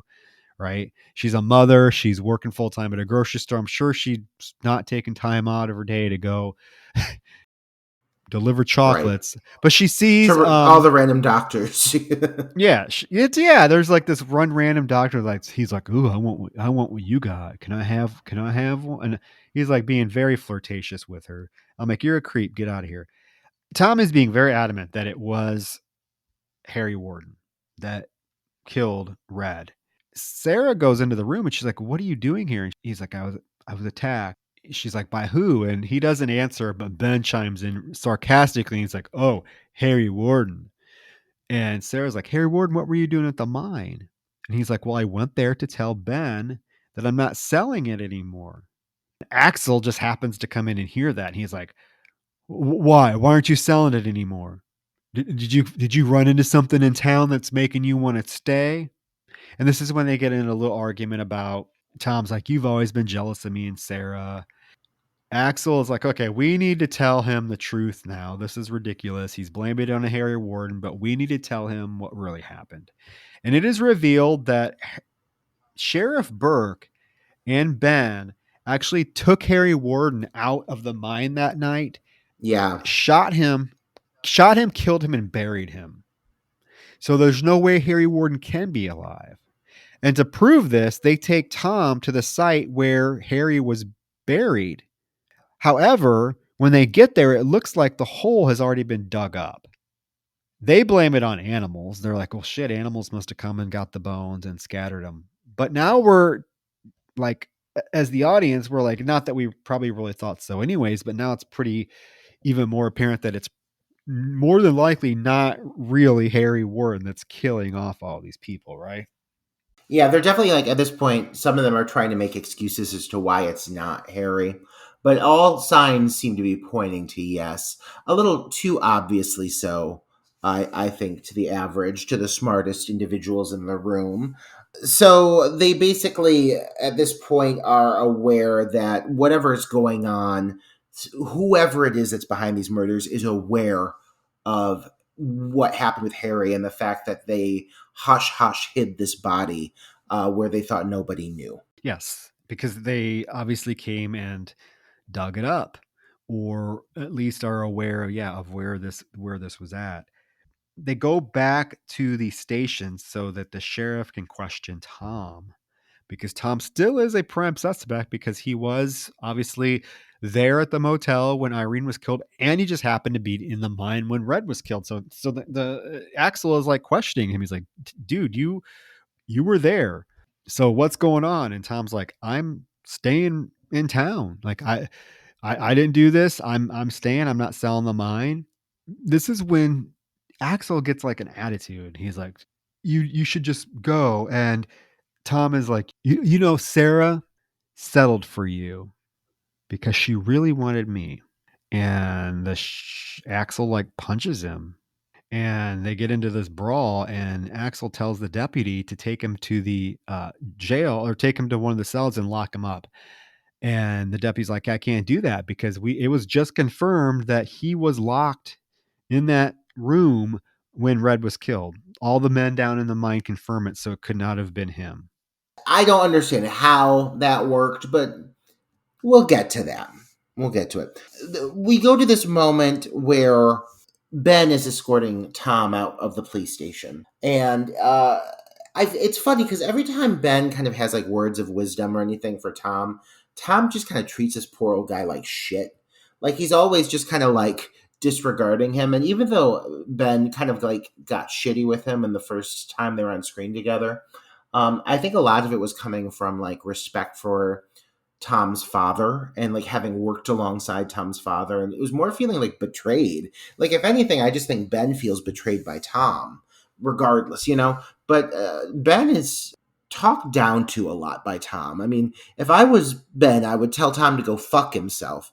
But whatever. So Tom ends up leaving him, driving off. He goes and takes some more of those goddamn mysterious pills, whatever these pills are. He takes a few more of them before going to explore the mine alone. He goes to explore the mine, and as he's looking, it's pitch black out, but he does see this light. And we're to assume that it's a light. It looks like a helmet, right? The light of the miner's helmet, like flashing through the woods. So what's he do? He goes to follow it. What would anybody do after you just saw one of your coworkers being hacked to death with a pickaxe? You're just going to go follow the mysterious light into the woods. He goes in, he follows it, he finds the old house that was owned by Axel's father, goes in. Right on the bed there is the Valentine chocolates that Megan gave to Axel that rats are eating. And the card is right there next to the chocolates. We immediately hard cut from that scene to Ben's house, where he is in his house and he hears a noise outside. So he gets his gun. He's just napping with this gun. Yeah, he gets his gun. He goes out. Well, I mean, hey. He's drunk napping with a gun, by the way. He's drunk, holding the shotgun, and he's awoken by a noise. It doesn't seem safe. Sorry. He does. He goes outside and he's like, who's out there? And he's pointing the gun. And obviously this is supposed to be another 3D thing because the barrel of the gun is like right at the screen. And he's like, damn, Harry Warden has me aiming at shadows. He goes back inside his house. And as he's walking into his living room, all of a sudden Harry Warden or the miner comes out of the side of the hallway and whaps him in the back with the pickaxe. It's a great startle. It's something like almost reminiscent of like maybe like an Exorcist 3. I was just going to say The Exorcist. Yeah, 3. where he just comes out of nowhere from the other side of the house. And it really is like one of the more effective startles in the film. And there's this whole sequence where he does struggle with Ben and inevitably does manage to kill him by shoving the pickaxe into the floor and then shoving his head down onto it. And right before it goes through his eyeball, Ben does say, shit! And then he is killed in a glorious fashion. Oh yeah, it shows the pickaxe explode out the backside of his head. It's a pretty tense scene because this is a poor 75, 80-year-old man trying his best, struggling, using all of his strength to not have his face be pushed down onto this pickaxe blade. And right as he realizes that he's going to lose the battle, that he can't fight anymore, he's like, shit. And it goes right into his eyeball and out the back of his skull. Pretty cool effect. One of the better ones that doesn't look sloppy now, all these years later, as some of them do. The next day, Axel's working at the police station. Sarah shows up to bring him some lunch. And she is able to see all of the bulletin board that has like the photos of Irene's dead body on them and everything. And it kind of takes her aback a little bit. And he asks her, has she seen Tom? And she's like, no, I haven't seen him since yesterday. And he gets real aggressive. He's like, you need to tell me if you're together. And he like slams his fist on the desk. Again, he's not the most likable character at all. And some of the shit he does, knowing what he's done to her, his wife, makes him just that big, more of a dick, right? They definitely took the little controlling moments that he had in the original film, and they just amplified the shit out of them. It's like his all-consuming element in this movie. Above everything else, he is controlling, and that is the main word I would use to describe him in this specific rendition of the film. Controlling and jealous for sure. Very jealous, yeah. Very jealous of Tom. They get a call to say they found Ben's body, and then we go to where the body was found. And where is it found? It's found exactly where Harry Warden was buried. So now we are cued into, it has to be somebody that knows exactly what went down in this town with Sheriff Burke and, Ben all those years later. To the point where even Axel makes the comment, he's like, okay, there was only 4 of us that came out here. So Tom and who was the other guy with him? The deputy. He's like, they're the only two suspects because I know my wife didn't kill anybody. Because obviously it had to be somebody that was out there that knew what was going on. He even goes to the extent of saying he wants a police cruiser outside of his family home because he suspects that they're being mocked or taunted. This does lead to what I think is the best sequence in the film. It is the sequence that is set within the supermarket. It is. I've said this a few times at this point. The movie already. This film does a really good job of grabbing taking the feeling and the tone of the original movie and recreating it in a way that it feels very much like My Bloody Valentine. Like this, while the story may be slightly different, it still has that same energy to it, that same element of suspense and mystery, and the way it was crafted and how it all unfolds. It feels one and the same. And this specific sequence feels perfect in the midst of all of the really expertly crafted, slowly evolving suspense sequences from the original movie. Mabel in the the laundromat, the whole sequence with Sylvia. You know how they all took their time. This scene falls perfectly in place with those, and this is the scene where you have the two girls, Sarah and Megan, at the grocery store. They're shutting down. They have this little bit of a very awkward dialogue leading up to basically Megan on the cusp of telling Sarah that her husband no longer cares about her. It's like, bitch, go on. Like, go ahead, bitch. What were you about to say? No, no, no. The killer can wait. Finish your sentence. Like, this girl, if I was Sarah, I would be bitch slapping her. I don't care if she's my employee. Basically, it's in a long extended chase scene through the supermarket. They hear a noise, the lights in the supermarket go out as they are walking, silently down the aisles, trying to figure out where the noise is coming from. They all of a sudden the miner appears at the end of the aisle with his glowing helmet light, and there's a chase scene where he gives them chase. He's swinging at him. He's swinging at Sarah when all of a sudden Megan jumps out with a fucking mop and whaps him in the head, and they're able to take off. And there is a cool scene. It was supposed to be in 3D, but where there's a box of a Valentine box or heart shaped chocolate boxes that the killer hits with the pickaxe, and they go flying towards the camera, which I thought was really cool. But the two girls run into the back area of the supermarket and are able to get into the office and shut the door to barricade themselves in. But of course, the killer has a pickaxe, so he starts hacking away at the door. This scene is very like high tension, high suspense, because Megan opens the window, is trying to get out, but there's a gate that's padlocked over the window, and she's trying to find the key. The key is in the desk drawer. In the meantime, he's just hacking away with the pickaxe through the door. She's trying to find the right key. He's to the point where he has his arm in and he's reaching in to unlock it. At the same moment, she gets the padlock unlocked and is able to swing the gate open and get out of the window. But all of a sudden, Sarah notices, shit, the killer's not there anymore. He must be privy to what's going on. So she's like, get back in here, get back in here. So she tries to get Megan back in. But at the same moment, the killer got outside pretty damn quick. This is a large supermarket, okay? We saw how big this supermarket was, right? So he had to go out the door, the front door, all the way around the building to the back alley. He made it pretty fucking quick. I wonder if there's like maybe a rear exit, you I don't know? know. I don't know. I mean, I doubt there's only one way into this damn store. True, but I don't know. It was quick. I just thought either way, I thought it was quick, right? But I do love that twist. And honestly, I mean, this whole chase scene is just such a standout moment. Like for all of the little hiccups and pitfalls this movie has due to CGI or what have you, um, moments like this are what I think elevate it and make it still stand out as one of the stronger offerings within the genre from that time.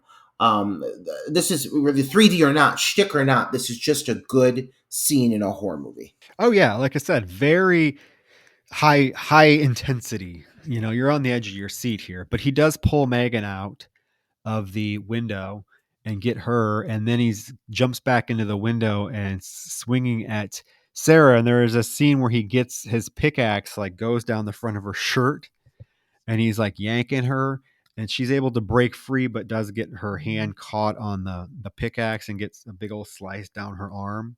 She's able to sound the alarm.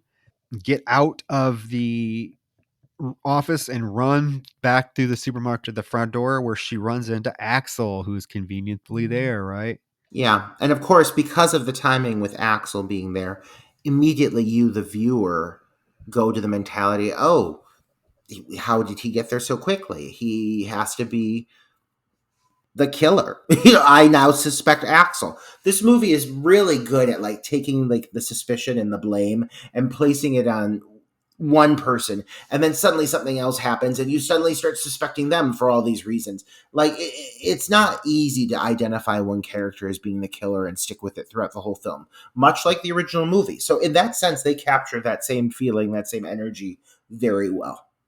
Yeah, they go. Axel gets her, and they go around to the back alley because he asks her where Harry is, or where the killer is at, and she's like, he's in the back alley with Megan. They go back, and we do get a reveal of Megan's body sprawled against the wall of the supermarket. Her chest has been sliced open, guts and shit in front of her, and above her is written "Be mine forever" in blood. Yeah, it's a pretty gruesome reveal. It's very gruesome. And again, considering, knowing she was pregnant, even though that's not a plot point that's ever revisited again, we do know that she was pregnant. So that just makes it a little bit more, I guess, horrifying. Sarah is in the ambulance having her arm tended to, and she's questioning why the miner would go after him. Why would the miner go after Megan? And Axel's like, well, he's going after everybody connected to the mine. And Sarah's like, well, Megan's not connected to the mine. Maybe he's just trying to get to you.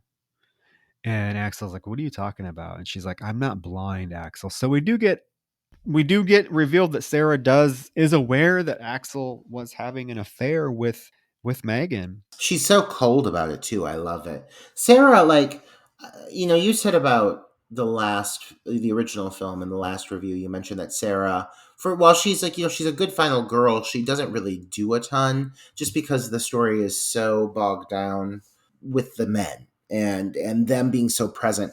I have to say that one thing this movie does right is it gives Sarah way more focus, and she's just a bigger playing factor. She's a huge piece of the puzzle in this one. She definitely has way more to do and way more depth to her. That night at Axel and Sarah's, the housekeeper is just doing laundry while that little fucking kid, what's his name? I don't know. Their little damn kid. Noah. It's Noah, blonde Noah, is watching TV. The miner sneaks right into the house and pickaxes the housekeeper right away, Poor Rosa. Rosa, which does allow us a nice homage to the original film here in a few minutes as well. Yes. Sheriff Burke shows up because Deputy Ferris is supposed to be outside patrolling the house, which she is. She's out there in a patrol car, but obviously she hasn't seen anything that's going on. Why or how the Sheriff Burke is there and knows what's going on, another question that's not answered, but he is. He's like, we need to get inside. He's here. How does he know this? I'm so confused. That's what I just said. Yeah, I don't know. That's what I'm saying. Why was he even there in the first place, and how does he know? Yeah, like, how is he a step ahead of the game here? I'm confused. For the sake of story, I guess, but like, one thing the original movie never felt like it had was something where it's like, this is here for the sake of like a plot development. And this does have a few of those moments, like Sarah in the hospital with the chocolates for whatever reason. And this moment where Burke like shows up out of the fucking blue, but he already like knows that the killer's inside. It's not explained at No, all. it's not. So Officer Ferris, she goes into the house to search while Burke stays outside with his flashlight.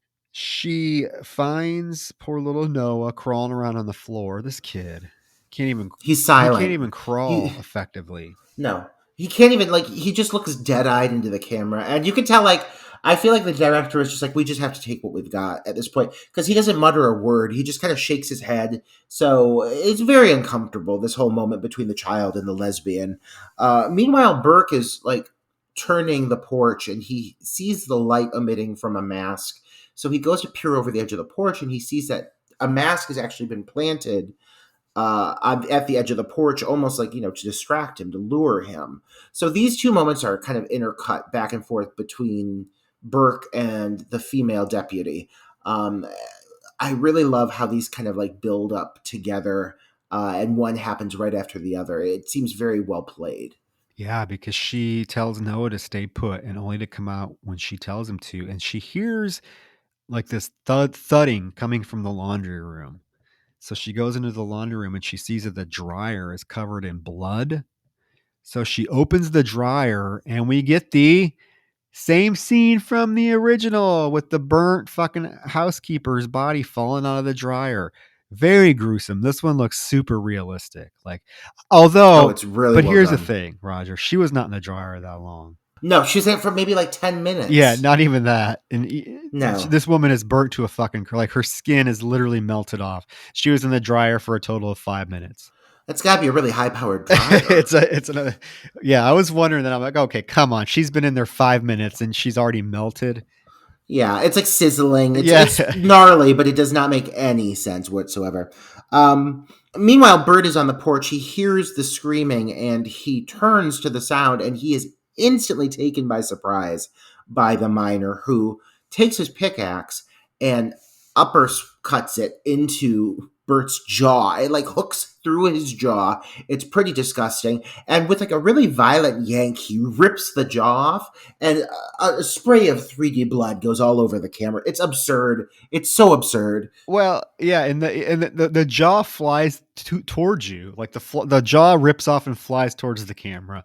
It's so hokey looking now. I had to laugh. I generally don't laugh at death scenes, but this looked so hokey. Oh yeah.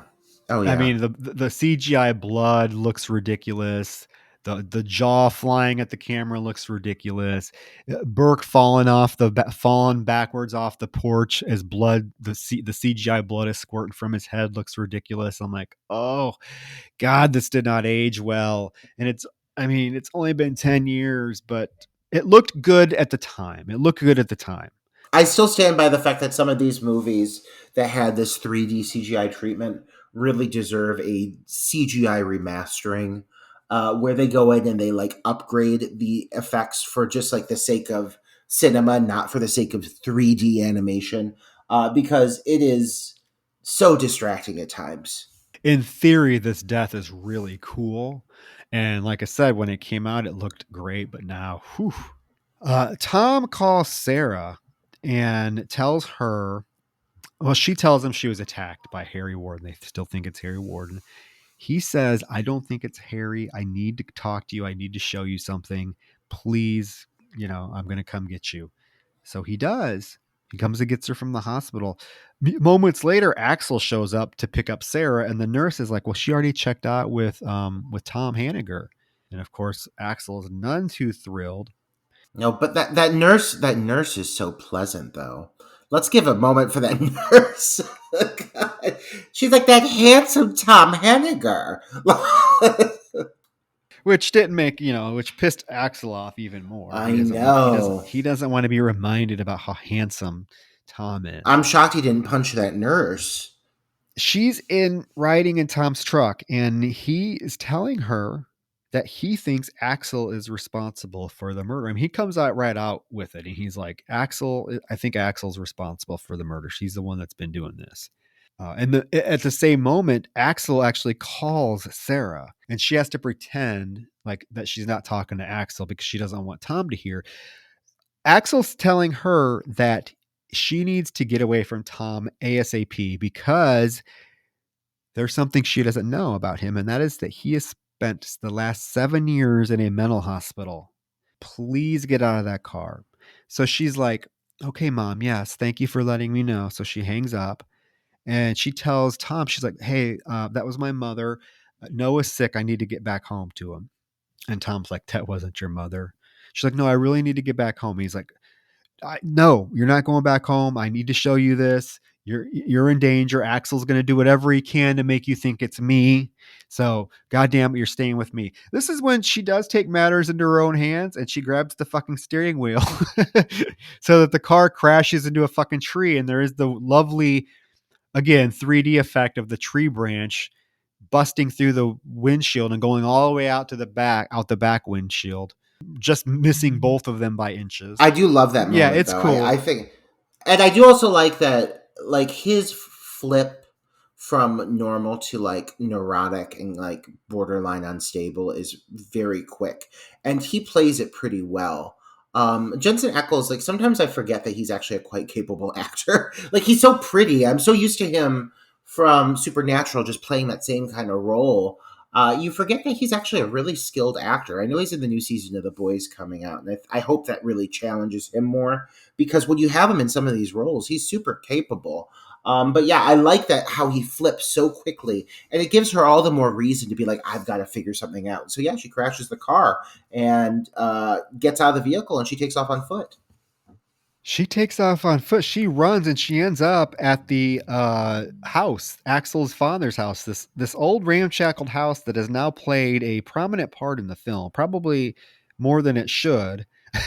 But she goes in the house, and of course, the chocolates that Megan gave Axel are still in the bed, as well as the Valentine card. So she does pick it up and read the Valentine card from Megan, and she stands up, and all of a sudden, the door slowly creaks open. I like this scene. You just hear the front door go creak, and all of a sudden, you see the light of the miner, and he's standing there behind her, and she's turned away from him, and she can hear it. Like you can see on her face, and it's very much. I really like this because it really rings true. Like you can totally tell in her face that she knows exactly what's about to happen, and she's a little. It's just like she's overcome with fear. Like she doesn't really want to turn around to make it true, but she knows the miner's behind her. Yeah. After that wave of boxes falls out at her, like that massive closet. Oh yeah, I forgot about that. She opens up the pantry, and these literally hundreds of Valentine's Day candy boxes fall out. Yeah, it's all of this perfectly placed so that it paints all kinds of suspicion on Axel because she discovers the card, she discovers an absurd amount of Valentine's Day boxes, an irrational amount. I don't know how many people this fucking guy planned on killing, but I guess he's trying to match the number of the original massacre at the beginning of the movie because it's so many. And then yes, the door opens just in time to reveal the miner, and it's all at the peak of all of these things pointing at Axel. So when you see the killer, you're like, that has to be Axel. Well, she even says Axel, and he swings the pickaxe at her. She is able to grab it and hit him with something she picks up off the counter, and he swings it again. He gets the pickaxe stuck in the wall. So she's runs to get out and has to bust out of a window, like the window, and jump out onto the roof and roll off the roof like goddamn Sally Hardesty. Oh yeah, but this fight is so physical. I love it, and she's put through the Yeah. like for the lack of oomph that Sarah had in the first movie. This Sarah is put through the fucking ringer. I mean, girl gets thrown out windows, off roofs. She gets chased all over the fucking place, a la Texas Chainsaw Massacre. You're very right, and it does lead her to the mines. Like she ends up taking off towards the mines, and this leads into yet another expertly played homage to the original film. Yeah, where she's in the mine, she goes into the mine, and she's in the room with all of the miner outfits hanging up on the ceiling, and all of a sudden they all start dropping down on her. Very reminiscent of Sylvia's death scene in the original Oh film. yeah, I mean even down to like the light, like the way that they shoot her when she's reacting to him, because he pops out of the suits, he's there, and his light is shining in her face, and it's framed and shot exactly like the shots of Sylvia in this similar sequence in the original film. Especially when she runs into him finally. Like he's in front Yeah, of that's what I'm yeah, yeah, saying. yeah. And she like jumps back. Yeah, Yeah. yeah. And if you missed it last week, if you missed our My Bloody Valentine episode last week, the original one, we do have an interview with Ellen Udi, who plays Sylvia in that episode. So if you haven't checked it out, listen to that because she gives some really cool insight into shooting that particular scene. But anyways, yeah, I like that homage. She's able to get away, and she makes the, I guess, logical decision, dumb decision to run into the actual mine itself. I don't know why you just wouldn't like take off running into the woods and get away, but she goes into the mine, like into the mine. She's trying to hide, but she actually runs into Axel. So all of a sudden he's there. So all these people are just showing up in these locations just at the right time. She pulls a gun on him though. She's like, "Stay the fuck away from me. I found all your boxes." And he's like, "What? The box from Megan?" And she's like, "No, all your fucking Valentine's Day boxes." And all of a sudden, who else shows up? Tom. So now she has the gun pointed at both of them, and it's kind of like a he said, she said. Yeah. Although it's a he said, right? Because they're blaming each other. Tom is like, Axel needs help. He needs help. He's not well. And Axel's like, "Oh, fuck you. You've been in a mental institution." So she really doesn't know who to believe. And finally, Axel's like, "You know what? Fuck this. Just shoot us both. That's the only way you're going to get out of here. Because if you shoot me, you're going to be left with the killer. So shoot us both." Tom slips up and he is like, "Isn't it just so coincidental that the 'I love you for you're mine forever' was written above Megan's body when that's exactly what was written on the Valentine Day card that she wrote for him?" And Sarah's like, "How did you know Megan was dead?" He's like, "You told me." And she's like, "No, I didn't." And then she's like, "And how did you know it was written above her body?" And this is when he starts basically hallucinating. He sees Harry Warden coming up behind her, and we see him too, but we're seeing him from his perspective as Axel and Sarah are looking to where he's pointing. There's nothing there. He's like, "There he is. Shoot him. Shoot him." There's nobody there. Until he appears, and it's like, oh wait, what am I seeing? And it's kind of weird for a moment because he's like, Tom is like flipping his shit, being like, "Shoot him! What the fuck are you doing?" And it's pretty clear at this point that they cannot see what he sees. And this leads to a twist that I don't know how I feel about, Troy. I'm going to be honest. I feel like this movie, in a lot of ways, built off the original storyline in ways that were constructive or enhanced the story. One thing I think they didn't nail quite as well as the original film is actually the finale. While I do like seeing Sarah rise up and be such a prominent element, there's something about the way that that finale builds at the end of the original My Bloody Valentine that feels like perfectly executed. That final reveal of it being Axel in the original film, up until that very last second, you're really not sure. You are not sure who the killer is. They do a lot of things right in the original film to keep you guessing. Here, when it's revealed that this vision of Harry Warden is all a hallucination, because that's what we find out here. And it's also a figment of Tom's imagination. You can't help but feel a little ripped off, a little cheaped out, considering how the story has progressed thus far. Yeah, because what ends up happening is we see through flashbacks that Tom was the one that went and dug up the grave of Harry Warden. Now, how he would know where it was to begin with, who knows? But when he gets to town, that's what he does, and he finds the miner's mask and the pickaxe and puts it on, and it basically turns him into a killer. Like he already had all this trauma from dealing with the mine disaster and then what happened with Harry Warden showing up 10 years earlier. So it triggers him to put on the miner costume, and when he puts it on, he goes on this murderous rampage. So we find out he was the one that killed Irene and Frank. He was the one that's been killing everybody. And this goes back to that scene in the mine with Red when Red is killed, that this is the moment where you have to feel like, as an audience member, were you cheated? Like, because you were seeing that scene and you were seeing clearly the miner attacking Tom, locking him in the cage, Tom watching as the miner is killing Red. But that was all in Tom's mind, and that is the only moment in the film where that happens. And it's like it's only doing that so that we don't suspect Tom can be the killer. But that is a huge, to me, slap in the face to your audience to do something like that. There's a way to do a whodunit without without pulling a cheat like that. You know what I mean? Yeah. I mean, so that's my big complaint with how everything was constructed in this film in terms of making Tom the killer, because there's so many instances where it just doesn't make sense that he was the killer. And then they're going to pull something like, oh, well, here in the middle of the movie, we're going to make it look like he's really being attacked. It's like some high tension shit, but at least high tension had the respect to carry it all the way through the entire movie until the end reveal, and not just use it as a little plot device to trick the audience. High tension at least carried that same concept all the way through. Well, then, and on top of that, Troy, like, there's the whole moment where Axel's like, Harry, you've been in there the whole time, haven't you? And Tom turns, he's like, I'm here. Yes, I am. And it's like, wait, are you also saying that, like, his alternate personality now is Harry Warden? Like, how did that happen? That's so specific. And, like, it's just kind of far fetched.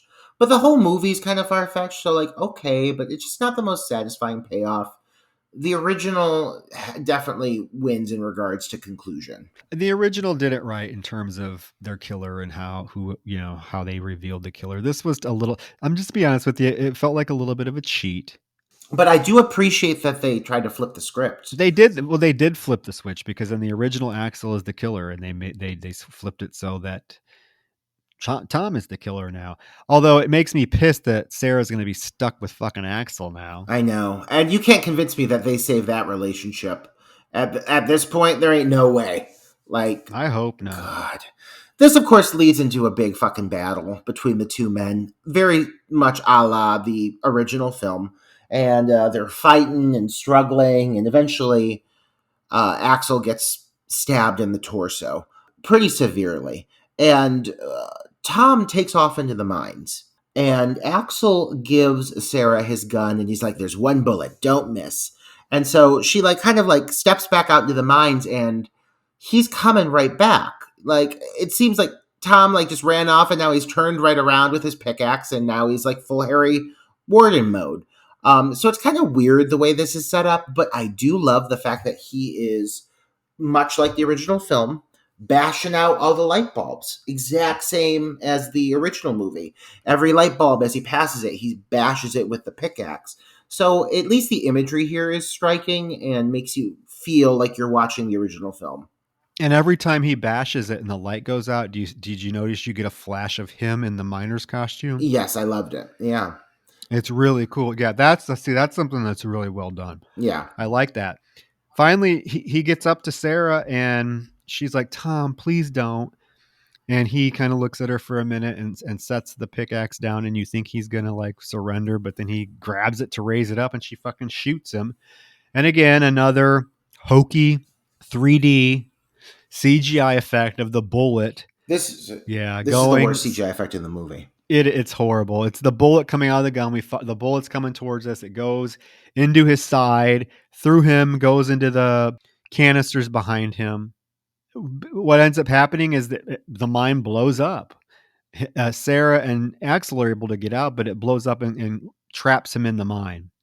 I want to really focus on this CGI moment because it really it is a Matrix bullet shot. It is the Matrix, like, you know, the shot from the Matrix where the bullet takes off out of the gun and they do a full rotation around it. It's the exact same fucking effect. And like in the Matrix, it worked because the Matrix was like surreal and sci-fi. This is just like a slasher, like that. We don't need a slow motion bullet shot in a slasher. And not only that, like, does a full zoom around and then it like stabs through his torso, like his like love handle, and then it hits this canister and it explodes. And a very, again, bad CGI effect of the explosion of him like getting thrown through the air. It seems like they saved like all of the worst of their CGI effects for the end of the movie, which leaves an extra bad taste in your mouth because it's like, God, again, if it wasn't for the CGI choices in this movie, we would have a fantastic film. Well, we are then treated to some workers coming into the mine to examine everything, and one of them comes upon Tom's body. He's still alive. And he bends down. He's like, "Oh my God. Hey, we got a live one." He's like, "Hey, man, hang on. We're going to get you help." And instead of being grateful for the help, Tom grabs the pickaxe and whacks the poor worker with it. Kills him. Yeah, this poor guy gets a horrible CGI pickaxe through the eyeball. And all he's trying to do is help. And wouldn't they know? Like, would they not know that? Weren't they warned that, hey, there's a guy that down there that like just killed a bunch of townspeople? You better be careful. You'd think that would be something that they'd know. Instead, he's like all chummy chummy with him right away, bends down, gets in his face. I'm going to help you. The film, then basically we see all of the workers come out of the mine in their little red outfits until we get one that comes out kind of limping. And it's revealed as he approaches the camera, he pulls his mask off and dun dun dun, it's Tom. He's alive. And the film ends with the cliffhanger, just like the first one. I mean, well, yes, it ends in a very similar fashion, but like, Troy, think about like this man like waddles out of this massive crime scene and he takes off his mask in the middle of like the open. Like that's a bold move, Tom, to just be unmasking yourself surrounded by like medical vehicles and police officers. But that's what he does, and I think I mean, did he get away? Plus, he's gravely He's injured. grave. Well, you know what? It sets it up for a sequel that never happened, just like the first one. I mean, God, give me a fucking sequel. Give me a sequel. Well, I thought this did pretty well at the box office, so I'm super surprised it did not get a sequel. You know, Patrick Lussier was actually hired to direct Halloween 3 in the Rob Zombie. Going to close out the Rob Zombie trilogy. It was going to be Halloween 3D. It Oh, never happened. well, good. And I know. And My Bloody Valentine. Well, instead we got fucking Halloween Kills and Halloween 2018. Yeah, so the film ends, no sequel. Just it is what it is. Who knows what's going to happen to the My Bloody Valentine franchise in the future, if there's ever going to be another My Bloody Valentine film. But I got to say, if there's not, at least the two we have are pretty darn good. Yeah, I I mean, mean, yeah. minus the CGI effects of this one and some of the plot elements and plot devices that don't work or don't make sense, particularly when it comes to the killer reveal. It's still enjoyable film. It flies by. This movie has way more hits than it does misses. Yes, it's not a chore to get through it. I think it flies by. Like when I watched this, it went by quick. I Yeah. mean, it's fast paced. You're never really going to get bored. There are a few scenes, like I said, mentioned at the beginning of chatting in like the police station and stuff that I kind of was like, and that's only because the rest of the film is so fast paced. Like the set pieces of this film, some of the set pieces involving the death scenes are pretty elaborate and drawn out, like the motel scene, the grocery store scene. So having that, I want more of that because when it's done, they're executed almost flawlessly. So some of these other scenes that are just thrown in just for shits and giggles, just so we can hear the characters talking, I kind of like, oh, I get back to the action, because it handles the action so much better than it does some of the softer character moments. So I'm gonna just say, yeah, this film, I enjoy it. It is a little dated with the CGI. It would be nice to see at least an updated CGI effects if that could ever be done. But I am hoping for a My Ability Valentine 2, whether a sequel to the original film or this film. I'm all for it. Yeah, I mean, come on. Both films are celebrated for their own reasons. The original is a classic and acknowledged to be such. And this one, yeah, you're right, did fairly well in the box office. It wasn't insane, but it did well enough that it was looked at as a success. And there's still more story to tell, I think. If anything, elaborate on what the fuck's going on with Tom, because that ending was a little bit out of fucking nowhere. But overall, I mean, it's such an entertaining movie, and it's got some really great kills. If you could look past, like we said, the bad CGI, I have way more compliments for this film than I do criticisms. It just happens that the criticisms I have do make it at times difficult to get through certain sequences. I wish they would just do a CGI remastering. They've done it for other movies. Like my God, just save this movie, do a CGI update, get rid of the bad 3D imagery. Let's move on. Because it really, at its core, it's a great film. It's really enjoyable. Yeah, insert some more scenes of the little motel woman, and I'd be happy. Let her come back. Let her come back for this sequel. I just want a film with just her chasing Lois around. I could watch that for 2 hours. Oh God. But that, yeah, I mean, hopefully we'll get I mean, I fingers crossed. It's been over 10 years, but hopefully this isn't the last My Bloody Valentine film we get. But if it is, like I said, at least we got two great ones. So yeah, we did it, Roger. We successfully made it through Valentine month with, I was gonna say four, but we actually did 2001 Maniacs. So, but we did Valentine, My Bloody Valentine, and this one, My Bloody Valentine 2009. Next week, we could loosely tie the film we're covering next week to Valentine's Day in a very odd roundabout way, Roger, right? Do you want to reveal what it is real quick? Well, I mean, it definitely has Valentine's Day energy to it, even if it's not necessarily focusing around Valentine's Day. It is focused around lust, romance, and sex. And it's a movie that a lot of gays love, and mainly, I think, aside from being a great slasher, the leading lady is someone we all are quite fond of, when Brittany Murphy, who stars in the made for TV, though should have been released in theaters, Cherry Falls. A classic. I mean, a fucking classic. Yeah, Cherry Falls, definitely a great one. It needs a lot more attention than what it got, although I feel like in the last couple of years it's been recognized, been getting some recognition for being one of the standout post Scream slasher flicks. So I'm excited to talk about that one with you guys. If you have not seen Cherry Falls, guys, it just hit Shudder. So it's on Shudder to watch. So check it out before next week, before we review Cherry Falls. In the meantime, check out our Patreon. We have lots of bonus episodes going up on Patreon, patreon.com/Dark Night of the Podcast. Go to Apple Podcasts, leave us a 5-star review if you're so inclined, and write us a little review. Those would mean the world to us. But yeah, that's the end of Valentine's movies. Valentine Day themed movie month. Well, lightly the end, because the next one is a smooth transition into a new month. A smooth transition.